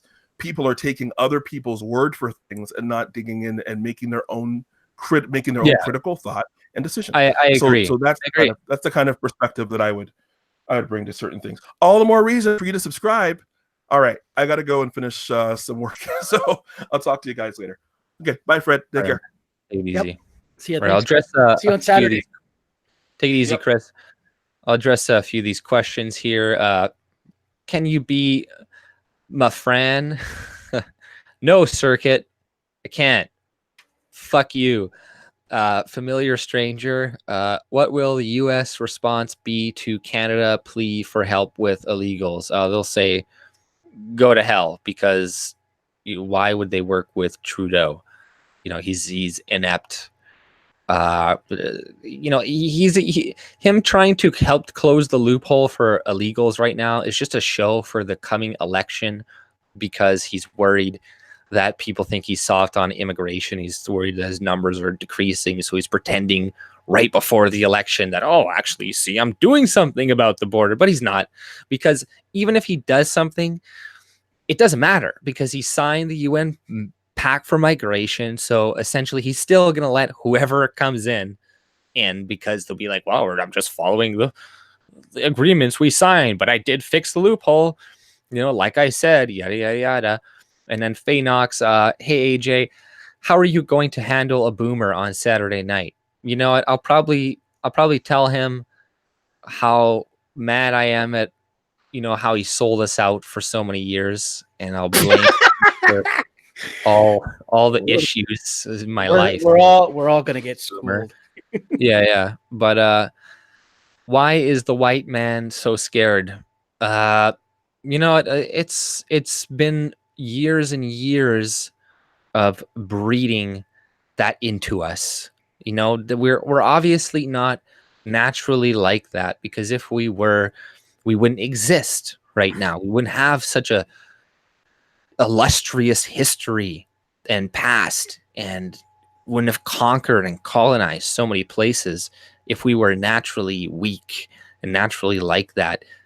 and like we are now. It's been years of subversion through the educational systems and propaganda through movies and stuff, slowly but surely, that is turning us away from our true nature of just, you know, being fucking men, taking control and saying, and being able to assess threats and having the balls to say, no, sorry, you can't come in. I'm sorry, you're probably a nice dude yourself, but too many of you guys are a problem. Sorry, have a good day. And being able to tell women, sorry, you're not making a decision when it comes to this. You're too emotional. Go and you go in your place. I'll do my role, right? But you know, feminism has completely destroyed that. Thinks Chris is a good black. yeah, he's a good black. Hey, didn't someone give you a donation to get a haircut? I did get a haircut. That when they gave me, I got a haircut. My hair grows really, really fucking fast, man. It's ridiculous. But if anybody's got a couple more questions, I'll run them through. Or if you got any for Fredrick, or if Fredrick, you want to address something before we go, or whatnot. No, I think I'm a little bit spent. But you know, maybe we need to work hard for those those little incel losers, and maybe, you know, really work towards using our good innovative pride and build like little robots, the little female robots for them. We can make them very realistic, and they can have relationships like some of those Japanese that can't find women now have relationships with their anime pillows, and everything will be fine. We can draw them into our group. We'll make a little conservative female fembot. Right. and she'll be always available and ready to go and do the dishes and whatever else. I would never do a vegetarian diet, Faye Knox. You know that. Vegetarian diet. Yeah, that's like you want your hair, you want to lose your hair and get all sick. No. No. I'm an insult. That's why that's why your wife is Asian. Maybe, I don't know. I couldn't. Why your wife is I couldn't. Asian. She's white. I couldn't find any white chicks in Toronto. So, but you know what? It was interesting today because you know, I said, my daughter really likes white guys and guys with blue eyes. Right? She's getting at that age, and wow, she must be racist. Well, no, she's just, you know, blue eyes, blonde hair. Yeah, kind of. Nazi. And she said, "Oh, Dad, there's this guy. He's from South Africa." I'm like, "Oh, really? Yeah, he's like blonde. He has blue eyes. He's gorgeous." I'm like, "All right." First, you were like, "Oh, really?" Oh, no. Oh. I didn't say that. Oh, he's white. Oh. Stop twisting my words. Wasn't it? Well, it's true. BM, all Asians do want to be white. That's why they put bleach in their face. Yeah. Anyway, so before we go, can I call out all the people that have joined our chat? I've been writing this list down. Hopefully I've captured everyone. Go ahead. All right. So I see John Beard that's joined the chat. Thank you very much. Thanks to 3-Star Muir, Joyce Reeves, The One, Wow Addict 2234, Julie Mora, T Nova, Karen Belanger, Diamond Dog 257, Slavey McSlaverson, Faye Knox, Jesus Gonzalez, Saint Jean d'Arc, Howard Garrett, Paul Q, PK 3500I, Joyce Reeves. Did I read that one out? Reverend Jim Jones, BM, Familiar Stranger, Lance Lucifer, My Nugs, and Sun. Hopefully I didn't miss anyone. And then Circuit Drone. Thank you all for joining the chat. We'll be all back on Saturday, but I'll leave it to AJ. All right, guys. Thanks for joining us once again. There's Hiking with Steffi. Just joined. Oh, you're watching the whole time. But yeah, guys, thanks for watching. I appreciate all the donations once again. Really, really appreciate it. And it was a good chat. I think it was a good stream. And yeah, we're going to do it again on Saturday on Fredrick, Godzilla, Menckin stream. So go in the description below. you will find his channel as well as a bunch of other Canadian YouTubers. But once again, if you just go closer to the bottom list, you'll find his channel there and the link, as well as I think I put Chris's channel there. I might have to put it in there as well. But also follow me on BitChute, Gab, Minds, and IDW, because I'm getting a nagging feeling I'm gonna be censored fucking soon. I don't know why, but I'm just getting that fucking feeling. And whenever I get these feelings, something tends to fucking happen. So, guys, you know, follow me. Go ahead. Just before everyone leaves, I am attending Maxime Bernier's little shindig on May 2nd. That's at Bay Street, Toronto on Thursday at 2 p.m. So I will be there. If anyone's going to join me, you guys can meet me in person. Perfect. Well, join there. Go meet Fredrick, and also share and like the stream, guys. Make sure you share, because we are being throttled. Yes. A lot of YouTubers. So one of the big things that really does help is sharing. You know, I'd rather that people do that than donating or anything like that. If people could share my videos, I know it's risky, and I know I swear a lot and whatnot. Same with Fredrick videos and stuff. You know, the algorithm is fucking with YouTubers, so sharing really does help, liking, all that stuff. And that's why it's good to join these other social media things like Gab, like IDW, like Minds, whatever, and use Twitter, use everything, because we want to reach as many people and wake up as many people as possible. And we want to get out of the echo chamber, right? And the only way out of the echo chamber before was through the algorithms. Now it's going to be through sharing and stuff like that. So don't underestimate the power of sharing, right? And liking and stuff like that. It makes the world of a difference. But that's all I pretty much had to say. Fredrick, if you got anything else? Nope. Thanks for everyone for coming. You know, thanks to AJ again. Perfect. All right, guys. Have a good night. Take it easy.